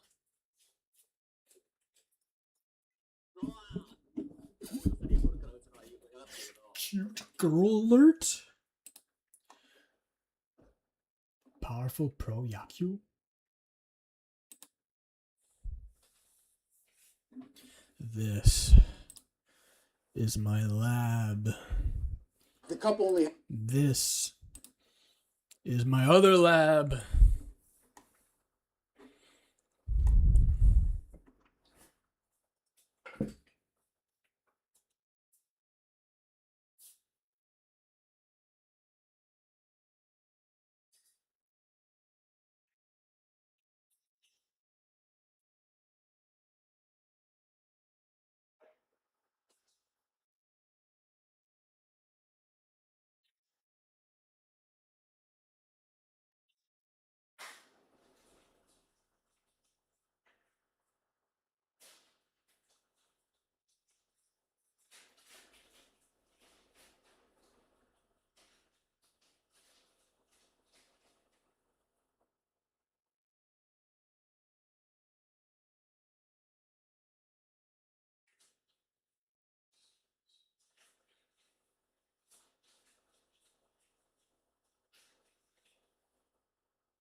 Where the fuck?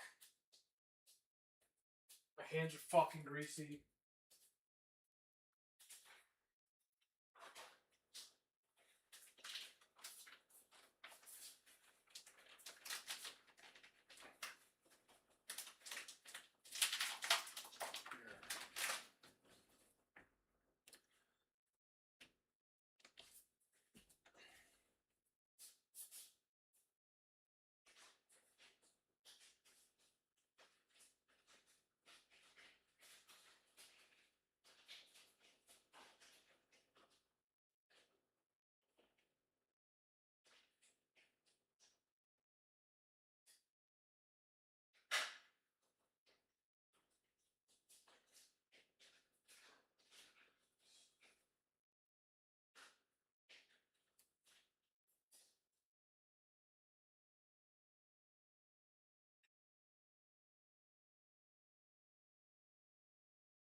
Sandwich.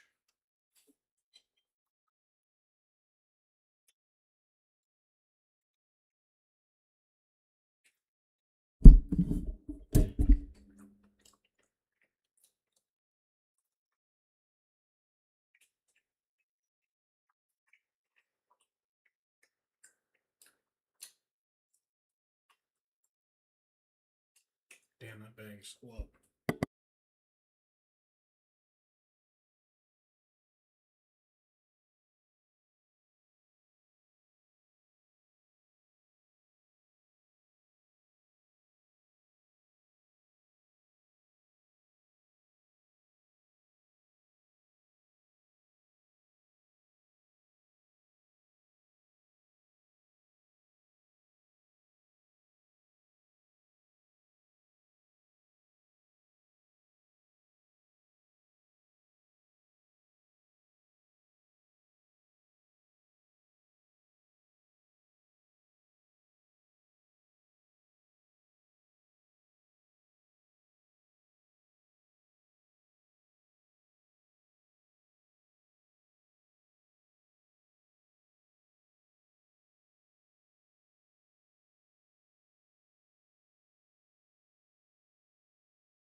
So good.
wasn't that delicious?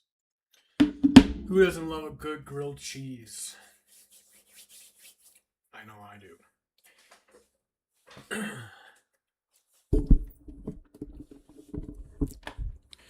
Life is good, even when I'm going insane and I want to fight until I'm a bloody pulp and exhausted. Those little moments of pleasure, those little moments of bliss, make it all worth it. Those little moments of calm and everything's good. It's like a little piece of heaven, a little slice of heaven, you know? Makes you feel like you're floating in a sea or in the clouds. You guys know what I'm saying? That's what a good grilled cheese does to me. Yeah, for real. A good sandwich, bro. That'll make your fucking day. A good sandwich will make your entire day. All right.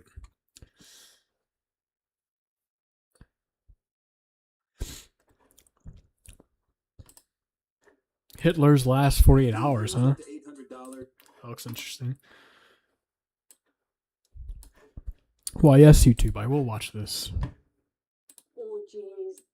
There's music playing, there are orgies. He's wandering around and he's clearing up documents, clothes, medicines, bovine injections. Do they work? I don't know. I couldn't tell you. I don't know how to react to that. This is a bizarre story. April the 20th, 1945. Adolf Hitler, the German Führer, makes his last public appearance.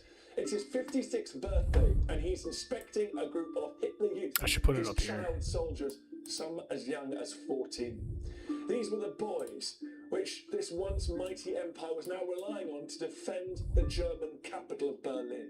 That city was in ruins, it was encircled by the Soviet army, and it was closing in. Hitler then retreated back into his Führer bunker where he'd spent the last 3 months and where he'd now spend the last few days of his life. Some truly extraordinary and very strange things. Extraordinary. Beneath the Reich Chancellery in the next 48 hours before the Nazi dictator would meet his end. Joining me to get into it is Emma Craigie. She's a historian. She co-authored this book, Hitler's Last Day, Minute by Minute, that penetrates those tunnels. Emma, thanks for joining me.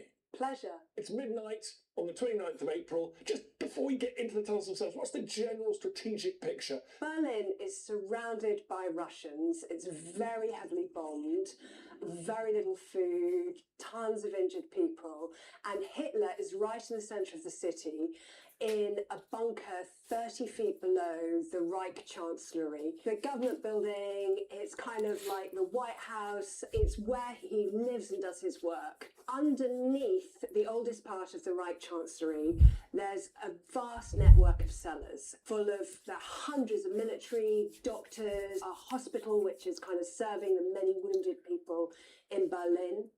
Also, vast stores of alcohol and kind of preserved foods and so on in these cellars. Beneath the cellars, there's something called the Vorbunker, which is an air raid shelter that's been there since the early 1930s. Hey, Letitia, we're learning about your great-grandfather. There are kitchens for Hitler and further rooms in which the family of Joseph Goebbels are staying. And right below, 3 stories down, is the Führer bunker, concrete network of about 30 rooms. There's a telecommunications centre, offices, and then there are the private rooms of Hitler and his long-term mistress, Eva Braun. These rooms are carpeted. The corridor outside them has red carpet. There are paintings on the walls, sofas. You know, they're kind of comfortable, and Hitler has been there now for 3 months. But it's also quite unpleasant. There's a generator which everyone says stinks of diesel, and the constant whir of the ventilation and pumps to bring water into the Führer bunker. You mentioned Goebbels, who's the Minister of Information, Yeah. very close to Hitler. Is this the sort of elite of the Third Reich that have just sort of slowly coalesced down to this series of tunnels under the capital? No, absolutely not. The only other kind of leading Nazi who's there, as well as Goebbels, is Martin Bormann. Now, he, at the time, he's not super well known by the German people, but he is Hitler's private secretary and is arguably, and has for a while arguably been the most powerful person in Germany, because all communication to and from Hitler goes through Martin Bormann. In addition to those two, there are random generals and so on, and Hitler is at this very moment falling out with key figures who have been loyal to him for the last 10, 15 years. The head of the Luftwaffe, Hermann Goering, was early on in the war nominated by Hitler as his successor should anything happen to Hitler. He got himself in an absolute twist about what he should do about Hitler being surrounded by Russians deep underground. You know, what moment should he take over? And he sends Hitler a telegram saying, I'm ready to take over whenever you want me to, with your permission. If I don't hear from you by midnight tonight, I'll assume you're unable to communicate and you want me to take over. Hitler gets to hear this through Martin Bormann, and the version we understand that he gets is Goering's making a bid for power. This is treacherous. So Hitler sends out an order that Goering be arrested with a view to being executed. So right now, Goering is in his kind of Bavarian Alps castle, but under house arrest. And then the other key figure at this moment is Himmler. So Himmler, again, very loyal to Hitler all through, head of the SS, can really be seen as one of the people who's masterminded the implementation of the final solution, the Holocaust. He is about 150 kilometers north of Berlin in a spa. Quite understandably, he's suffering from stress. He's got unexplained stomach cramps and headaches, and he is receiving massages and kind of astrological readings about what should he do, what move should he make. Quite hilariously, really, his masseur has contacts with a Swedish diplomat called Bernadotte. Through Bernadotte, Himmler is trying to make contact with the Western world, quite deludedly thinking that he could be the person that negotiates a peace. Hitler learns of this through the BBC, and he hears a radio report that Himmler's making overtures to the West. He's furious with him and is also sending out orders for his execution, and is about to expel both these men from the Nazi Party. Defeat is now inevitable. The glue holding these eccentric lunatics together is falling apart. What is the general vibe elsewhere in the bunker among these generals, military staff, typists, communications people? They all know the reality, right? They all know that the Soviets are closing in. There are a few different positions. So on the one hand, there's a very small number of people, which includes Goebbels and his family, who are, whatever you do, Hitler, we're with you. Eva Braun is very much at the centre of that. And Hitler's view is he's never going to surrender. That would be shameful. And so Shameford spray. people are all kind of prepared to die with Hitler. And unbeknownst to them, Goebbels' children are included in that group.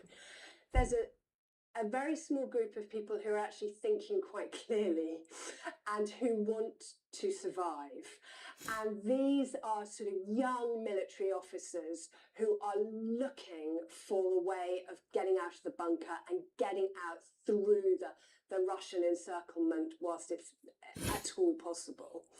But the huge majority of people, the military in the bunker, but also very much people in The military. the doctors, the nurses, are in this Okay, where's the orgy part? I thought they were having orgies. facing what's going on, but they're coping by drinking. Generals like Krebs, who will become quite important in this. Anyone watching this should be adult enough to not have this video censored when she mentioned having the children killed. It's real history and should be learned from all atrocities carried out.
I wish you could be mine, but you've taught me that you don't love me as much as I love you. You taught me how to be the one on the receiving end, and you taught me how to be not like you. And you're gay. $5. That's how much I'm hoping. Yes, you are gay. I got bored of that video real quickly.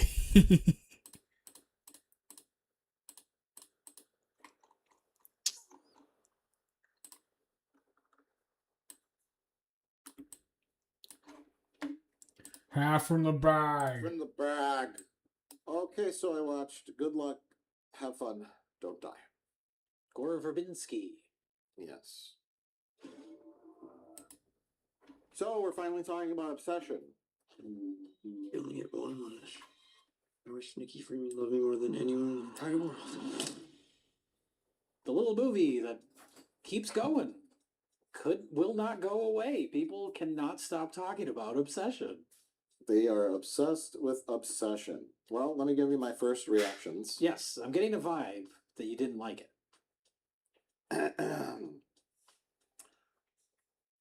The movie was very brown and blue and orange. And I could kind of see what was going on. It's a very dark film, yes, And as we always talk about. yes, and it was very slow moving for the first, I don't know, 40 minutes or so. And then this will be a spoiler-filled review. I'm sure Okay. everyone's seen Obsession by now. Every single frame of this movie has been posted in 10-second clips on Twitter and TikTok. Sure. So, So it this doesn't movie's been memed into oblivion. Yes. So yeah, do you remember the scene when Andy Richter gets the rejection letter from the college for his daughter? Mhm. That's like the fourth one or something, and then she sits down and she like leans her head on the main character. I forget his name. Bear. Bear, of course. That's what I remember because it's Yeah. a strange name. Bear and Emma. Is it Emma? or- Emma, yeah, and then the main girl is Nikki. Oh, Nikki. Yeah. Yes. I think Emma might be the friend who really is into Bear. Yeah. And her father owns the music store, who's played by Andy Richter. He's like, I got another one, and she opens up. Oh, I've been rejected for college, and she leans on Bear, and that's when I walked. Keeps going.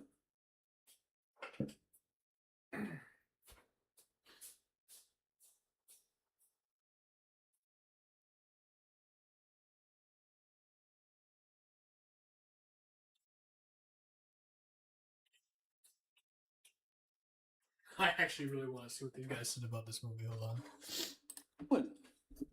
Will not go away. People cannot stop talking about Obsession. They are obsessed with Obsession. Well, let me give you my first reactions. Yes, I'm getting a vibe that you didn't like it.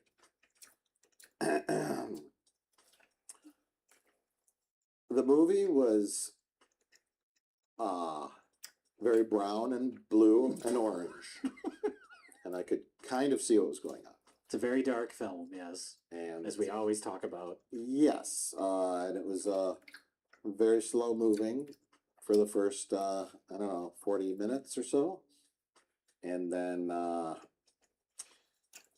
this will be a spoiler-filled review. I'm sure Okay. everyone's seen Obsession by now. Every single frame of this movie has been posted in 10-second clips on Twitter and TikTok. Sure. So, So it this doesn't movie's been memed into oblivion. Yes.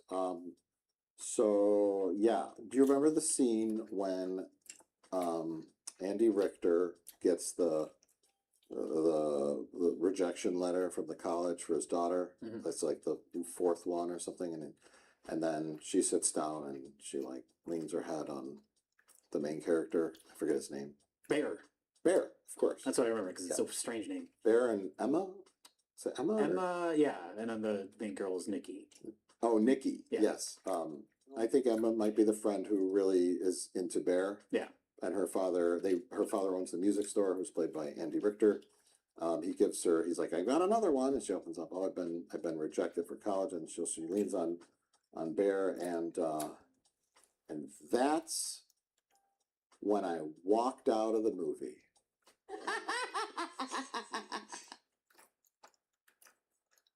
You just straight up walked out of the movie? I'll tell you why. I've been enjoying this little run of going to the theaters, Jay, Yeah. but not this time. Oh, so it wasn't the movie's fault. No. Okay. I foolishly thought I could get away with going to a 10 o'clock show on a Monday night. Summertime, the entire top row was filled with about 8 teenagers who were talking and laughing the entire fucking time. And there was about 13 people in the entire screening. There was even a few rows up that were like 1 or 2 rows in front of them. Mm. And the movie's very quiet Yes. and very slow to get going. And I'm like, okay, maybe once something starts fucking happening, they'll stop. And then I started like talking loudly at the screen and going, oh my God, I can't believe that happened. And I was at my wit's end and constantly talking, laughing, getting up, leaving, coming back in. and then climbing over the railing that leads to the upper part of the, laughing, Poor guy. talking, saying everything that was happening on the screen. Random people were going, shh. Didn't do a thing. I had several choices. One was to just blow my lid, stand up and go, would you shut the fuck up?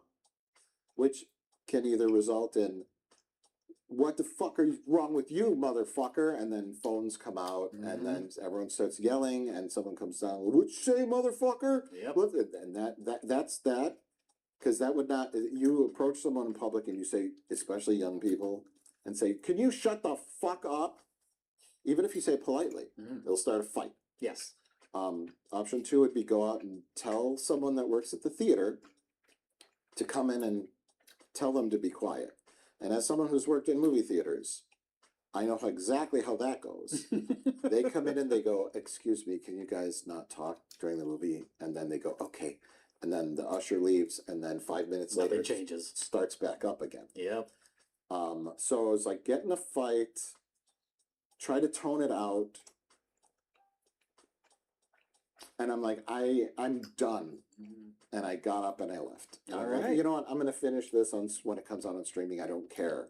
I know I'm going to be talking about it, but I just can't do it. And I was so annoyed.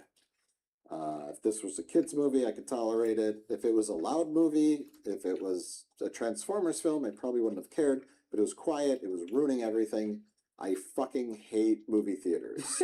We're back, baby! We're back, baby. Well, I wanted to mention, you said what you would. I walked into a trap. I admit it. Well, you just went to a theater to see a movie. But it was. You don't know. It's the summer. They're out of school. It's a hot teen movie. Yeah. Well, that's the thing is you had mentioned like if it was a kids movie, maybe it wouldn't bother you so much. That's the interesting angle with this movie is that it's basically become chicken jockey.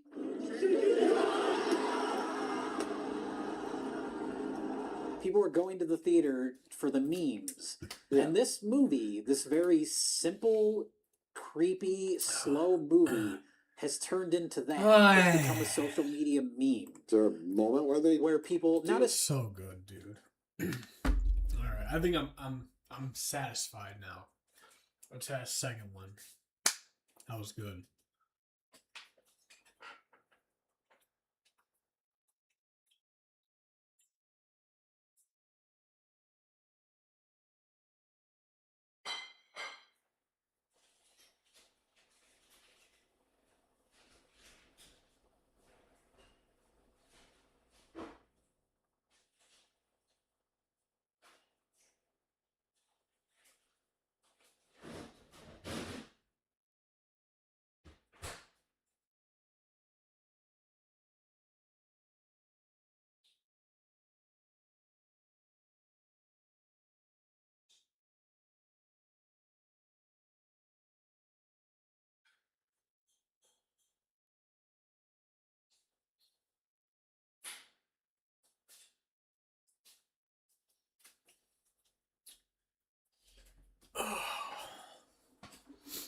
specific moment, but people just keep filming the screen and posting them on social media.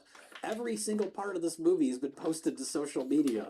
Here's the part where she walks backwards in a creepy way. Here's the part where she's at the bar and bashes her head and it's covered in blood. It's like every shot from this movie has become that. So it's become like a cultural thing. And people, and that's, I guess, why it's caught on the way it has. I liked the movie. I didn't love it. And I've kind of been fascinated by how big it's gotten. And I think it is like, once something becomes like a cultural thing, everybody wants to be involved. People loved it because it was relatable. When you're an older dude and your life's all good, when you have your life all set already, like you're not going to relate to something like that. Like the idea of obsession or unrequited love. That's all for like younger people. Younger people relate to that. Like when you're like a dude who's fucking married for like years, you'd be like, oh yeah, okay. You know, the subject matter is not going to hit as hard when you're at that stage of your life, you know? So people keep going back to the theater and they're posting clips from the movie on social media and they want to be a part of the conversation. And it's such a strange movie to have that happen to, in my opinion, because it doesn't, like, Chicken Jockey is like an ironic thing. Everyone thought it was stupid, and they just yell it in the theater and throw their popcorn. But for such a small scale, simple movie to have that same kind of effect, where it's basically the movie has become a meme, I'm not entirely sure. I don't fully understand the phenomenon of this movie. I don't like to call movies overrated because you're not really talking about the movie, you're talking about everything surrounding the movie. I think the movie is good. I liked it a lot. I liked how simple and restrained and kind of nuanced it was, especially as it goes along, which you didn't see. So it's just bizarre to me that it's kind of blown up in the way that it has. Well, yeah, I mean, what I saw was kind of what I was expecting. It had some clever moments, and you know, I thought the pacing could have been picked up a little. I don't know, but it's hard to really review it without knowing what happens later. I'm sure it just her behavior just intensifies. Sure. And I saw one thing where it said the studio wanted to give Curry Barker an extra $3 million to change the script and make Bear the good guy at the end. Oh yeah. Does that I don't know what that means. Well, Bear, I mean, he's kind of he's not like a horrible person at the beginning of the movie, but the entire premise requires him to do something that is basically removing someone's autonomy. I mean, that's the entire concept. Is he wishes for her to love him more than anyone has ever loved anybody. So he's taking away that decision from her. He's a bad guy, and that's been like a weird debate. Yeah, it's a monkey's paw. You get what you get what you wish for. Kind of thing. It's a simple premise. Right. But yeah, that idea of like removing her ability to make this decision on her own. How come you guys don't ever chat in my thing anymore? Do you just like watching me? Are you guys like weirdos? Like, do you have like this weird voyeur fetish going on where you don't want to like interact with me? You just like to watch me? Like what? Like, am I just eye candy, bro? Like, why don't you say something? Like, it gets boring for me to do this. Oh, what's up, Juliet? Nice of you to pop in now that I said something. Like I was saying. It's weird to just like be by myself, you know? I was busy doing what? What does Juliet have going on in her life that makes her feel like she's busy? What, you sign up for classes? Eating? LOL. Eating what? Eating what, dude?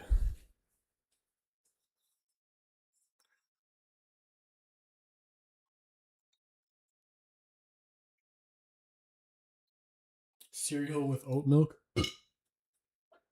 That sounds pretty good, actually. I was eating cereal every single day for the past week, to be honest. So that grilled cheese really hit the spot. Strawberry mini wheats? Ooh, strawberry mini wheats sound good. That strawberry mini wheats, bro.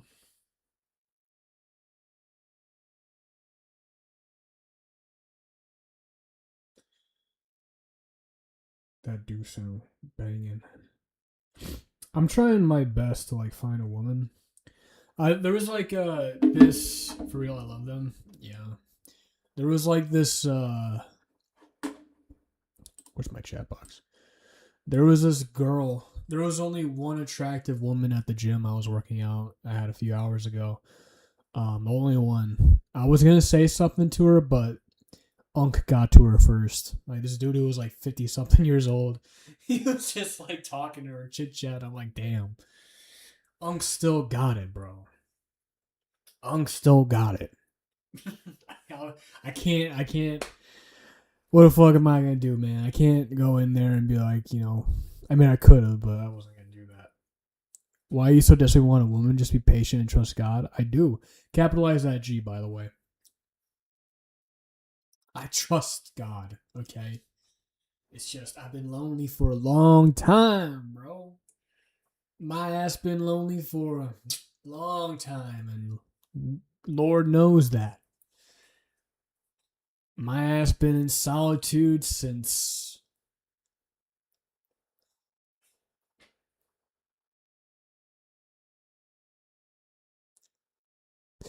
A long time. What about the ex that texted you or something? She's being weird, man. If she doesn't text, if you can't start a conversation, there's no point. Taz, why'd you cut your hair? Because it looks cool. You like that angle? That's why I cut my hair. Next thing, you're going to see me with a tattoo right here, too. What you even cut? I just cut the sides. That's all I cut. Like the sideburns are gone. Right here. Goes like right there. So. Dumb, man. You look more Mexican now. Don't say that shit. I do not want to look Mexican, bro. I was going for more like UFC, MMA type, not give a fuck haircut. You know what I'm saying? I want to do like something weird and unique with my hair. I ain't never seen no Mexican come out with this kind of fucking hairstyle. Mexicans usually have those fucking weird ass, ugly Edgar haircuts with the fucking bangs right here, perfectly cut. Nah. This shit though. This shit I like.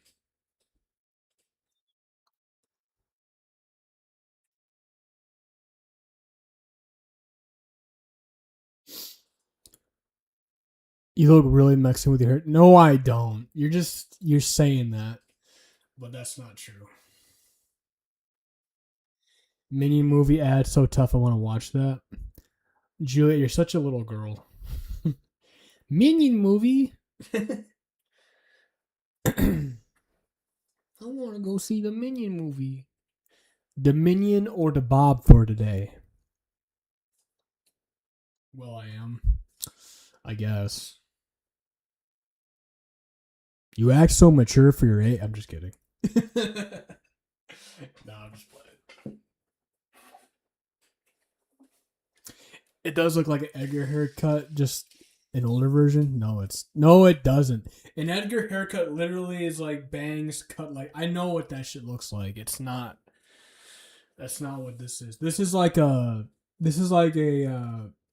if a mohawk had more to it instead of just a line.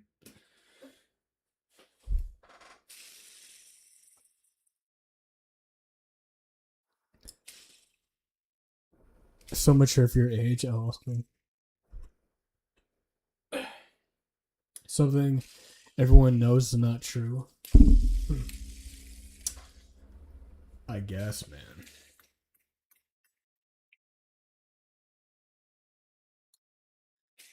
I said older version.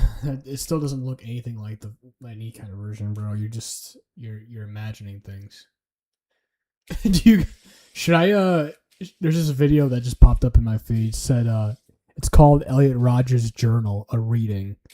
Should I click on that and see what the fuck that is? Elliot Rogers' Journal. It has 581,000 views.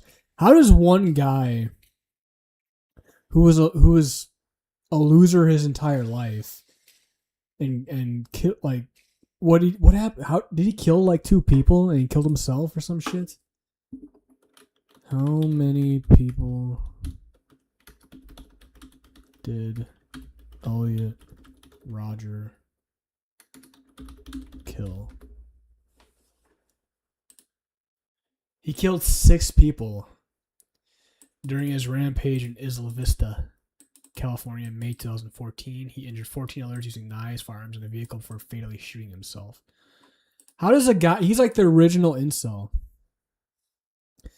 He's like the first prototypical incel to ever exist before the word fully coalesced.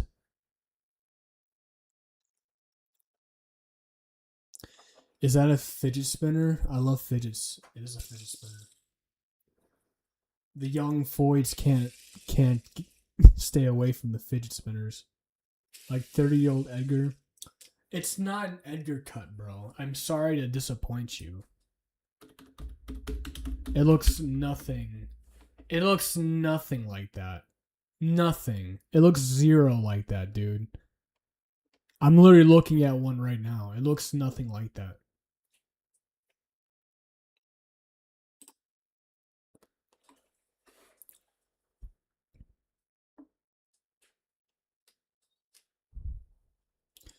I carry a fidget spinner with me everywhere. Yeah. He is rage baiting you. Chill, I know he is. Jose, I thought you were my boy. What the fuck happened? Now you just rage bait me?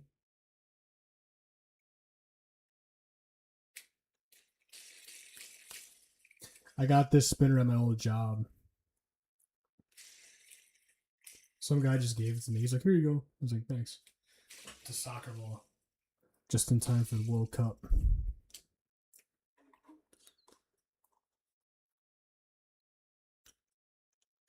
Just in time for the World Cup, baby.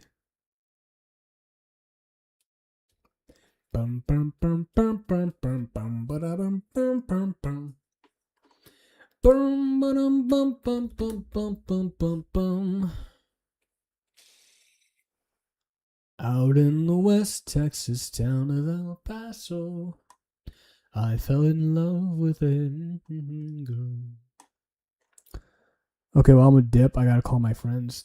You're always like that, Julia. You never want to stay for the full run, you know? You never want to stay for the full run. She's looking kind of good these days. Hold up.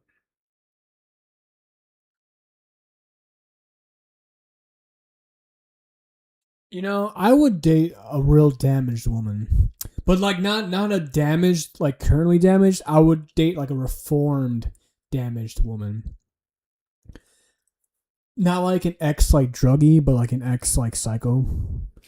Like one that used to like cut her face. Like I'm looking at this girl right now. She used to like she went crazy and tried cutting her face. And when she was like anorexic. But now she's like normal. And I'm like, I would.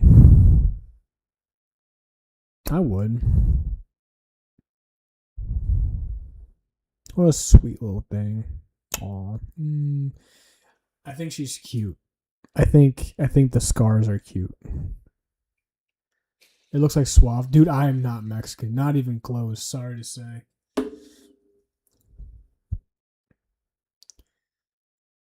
Like, what do you mean? It's because my friends want to play Fortnite? Juliet, there's more to life than Fortnite, okay? Like watching me.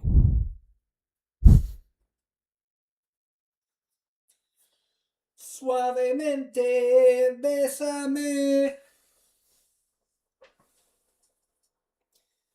Tu quiero venirme los labios. It's because they got me back into the game and the tongue Sahur skin. Dude, that's horrible. That's how you know. That's how you know Fortnite is bad for your brain. Bro, Fortnite's been a game for like 10 years. Shouldn't it be done by now? I don't know. Biggest cash cow in history, in gaming history, is fucking Fortnite. Because instead of it being like a one-off game, the seasons and all that, and all like the skins keep it like going. It's kind of sickening. I don't know, whatever. Fortnite. I remember Fortnite.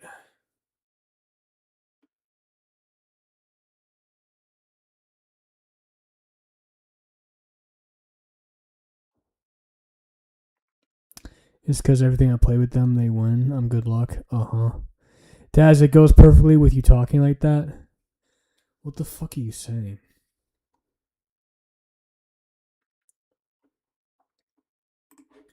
I remember Fortnite.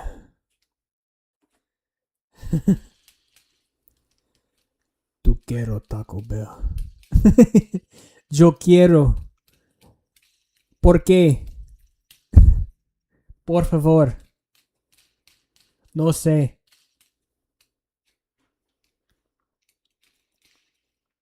Tus huevos. Sus huevos. 1, 2, 3, 4, 5, 6, 7, 8, 6, 7. Stupid. Okay, bye. I just want to stop because I'm nice. I don't want you to be nice, Julia. I want you to be real. I want you to be so real. I want you in my apartment so we can play games together and watch UFC.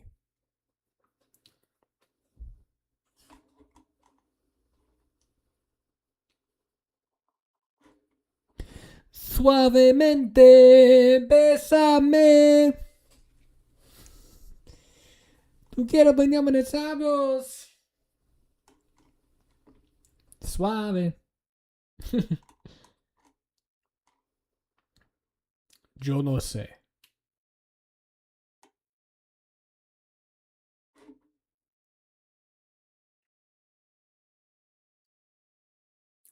Miércoles. Lunes.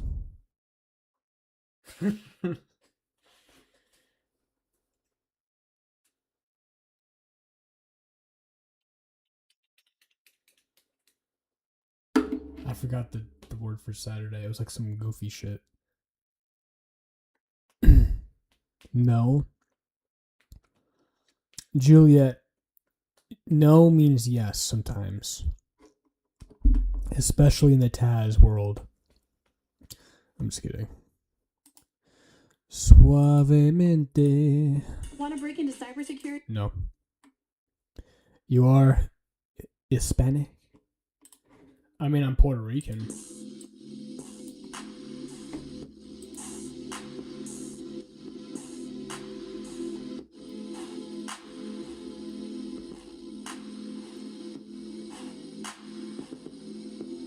Okay, buddy. It's pretty simple, but the cover art goes hard. I can't even deny that. He Puerto Rican like me? I am. That's why we're the best. That's why, Juliet, I see you as like a little sister. That's why I'm going to take good care of you. So I'm going to take good care of my little sis, Juliet. I'm going to take special care of my little sis.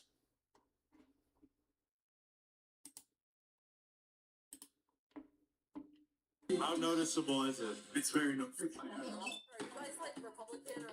Kamala Harris is half Indian. Yeah, but she's kind of lame too. I'll never forget you. Do you want my phone number? Can I kiss you? You have to ask her. Will you get mad? How tall are you? 6 foot. That's my car too. I have a fake taxi logo on it too. Fake taxi's one of my favorites. What's your name? Luke. It's my boyfriend's name. What the fuck? That's my boyfriend's name? Yo. This should be a good video. Best Caribbean island? Yeah, I know. Puerto Rico, I mean, Mexicans live in the desert, bro. That's why they be like chopping people's heads off and shit. That's why they like take chainsaws and chop people's heads off with like the fucking cartels and shit. Because when you live in the desert, it's the same thing with like the Arabs overseas.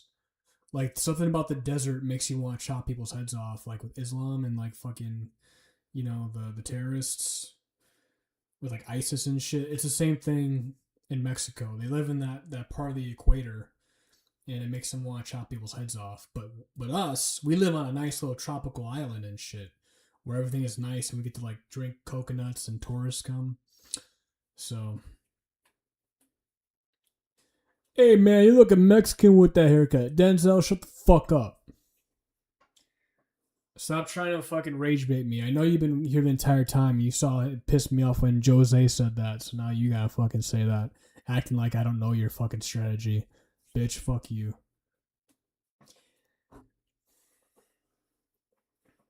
I went to Mexico today. Okay. Good for you. I'm glad you survived it. Normally people don't. I'm surprised they let you back in. I'm just kidding. The Renaissance Men. This episode is all about the ladies.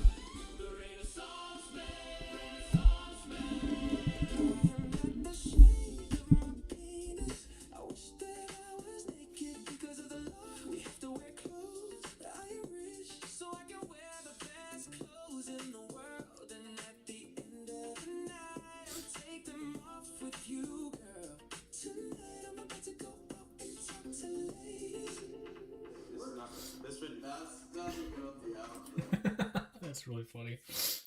I love this shit. I went to Mexico today. Mexico and Puerto Ricans have really close latitudes. They both tropical. Now, not the more south you go, bro. That's where all the fucking cartels are. The more south you go, the more desert. And that's when they start chopping people's heads off. Because the heat gets to their brains. The dry heat really fucks with their heads after a while. They're like, bro, I gotta chop someone's head off. That's what they do. Isn't that right, Jose? I just got here. You good, son? Denzel, I know your ass is not getting here. Shut the fuck up. You think I'm stupid. You guys think I'm dumb. That's a problem with you guys. You guys think I'm dumb and ignorant. You act like I don't see the bigger picture. You act like I don't know what you're doing, but I do. The more south of Mexico is the same latitude of Puerto Rico, though. No, it's not. It is not. Mexico is a fucking big ass fucking desert. Do you want me to show you fucking geography? Do you want me to show you the map real quick? Map.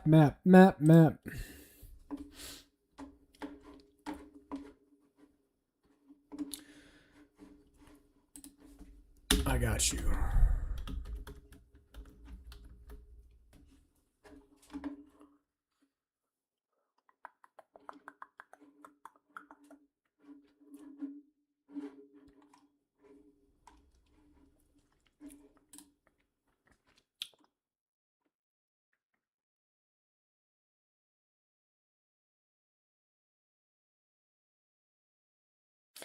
Oh shit, you right. By the way, why the fuck is Puerto Rico so close to Haiti?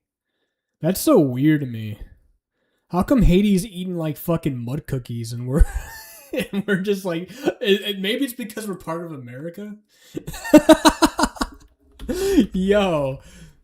What the fuck? Why does Haiti look like a fucking dumpster and Puerto Rico is like a nice little pretty fucking Yo, I think it was a good idea we were a part of America, to be honest. Because goddamn.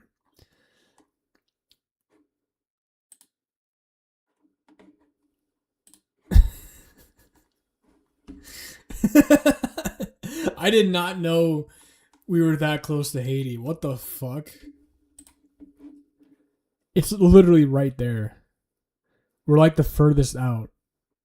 And yet we're like the best one. That's so odd. We're like right in between some fucking garbage ass fucking places. Like we're right in the middle. Like Venezuela's right there, Haiti's right there, Cuba's right there, bro. The only nice places are the Bahamas, Jamaica, and Puerto Rico. That's it. What the fuck? Everything else is like dumpster. That's crazy. Told you the Caribbean islands are very close together. Yeah, they're very close. Sometimes I feel like we like went into a different dimension because I don't remember the islands being that close together before. Like, don't you guys remember in like school when they would show you a map of like North and South America? Like South America was more underneath North America, but somehow in newer maps it's like pushed more to like the east than it was before. Like, let me show you guys this. That's like a Mandela effect.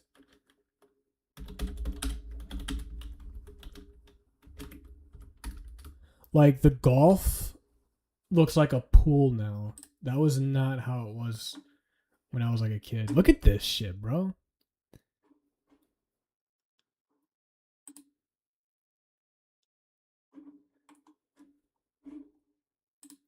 Yo, sometimes I feel like we really did like go into a different dimension. Look at this shit. I hate these ads. I'm gonna go buy. Bro, just buy it's literally $5 to sub to me, so you don't have to do ads anymore. Why can't you just do that? Look at this shit though, bro.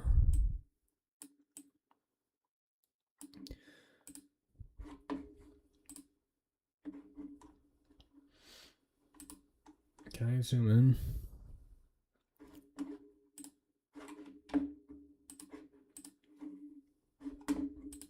Hold up.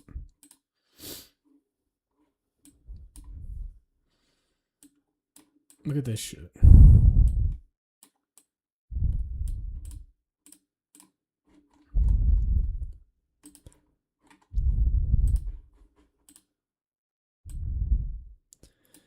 Like, so when I was a kid, I remember North America right here being directly above South America. So it was like right here.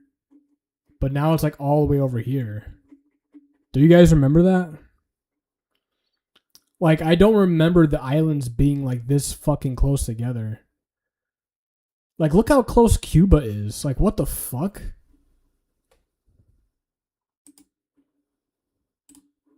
Let me put this shit up.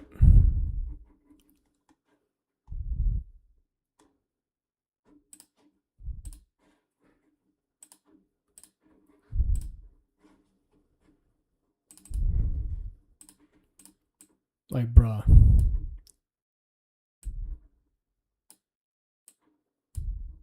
I know I'm not tweaking. Okay.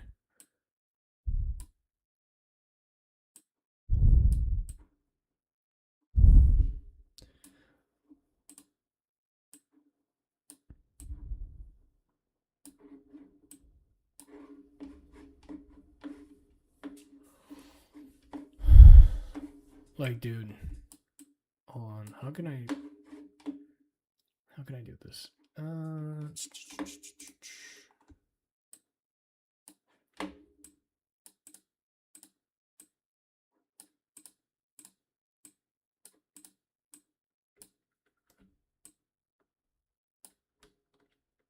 I want to get like a closer look at it.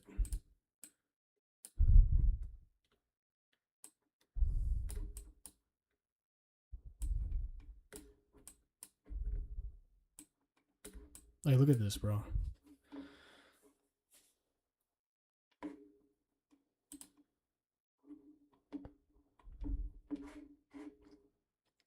The Bahamas are like right next to Florida, bro. Like right off of Florida. Cuba is like kissing fucking Florida and like the fucking dick of Mexico. Like, what the fuck? It looks like one giant pool. And I don't remember that it being that way, you know what I mean?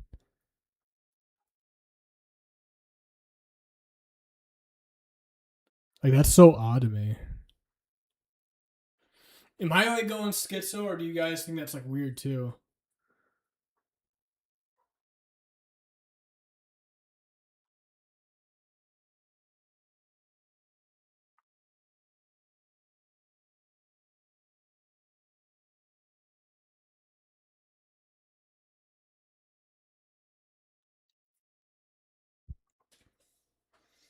Y'all are being very quiet now. Okay. Fuck me, I guess.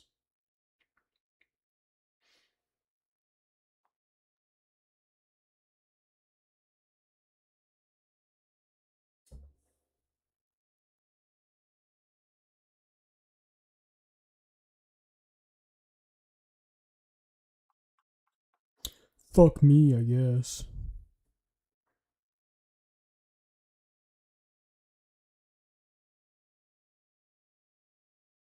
Bro, look at my cat though.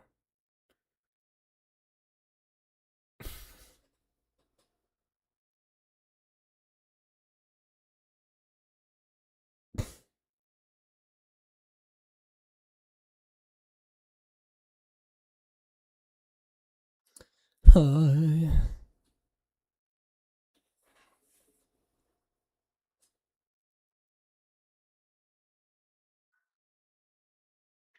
I need you around to remind me when not to be calm. And the situation wasn't quite as intense as I thought. I need you around to remind me when not to be calm.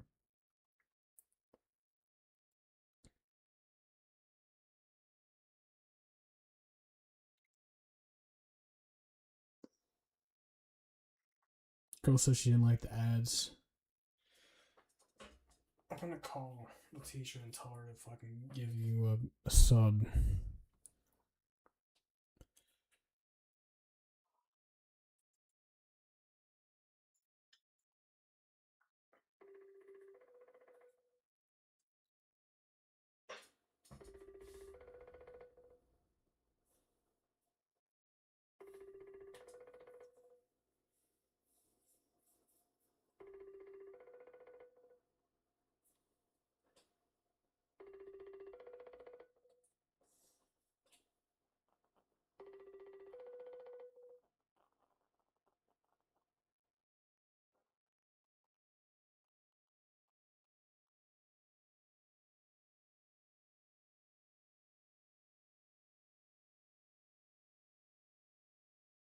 Y'all are some cheap motherfuckers. I need an audience that actually like has money.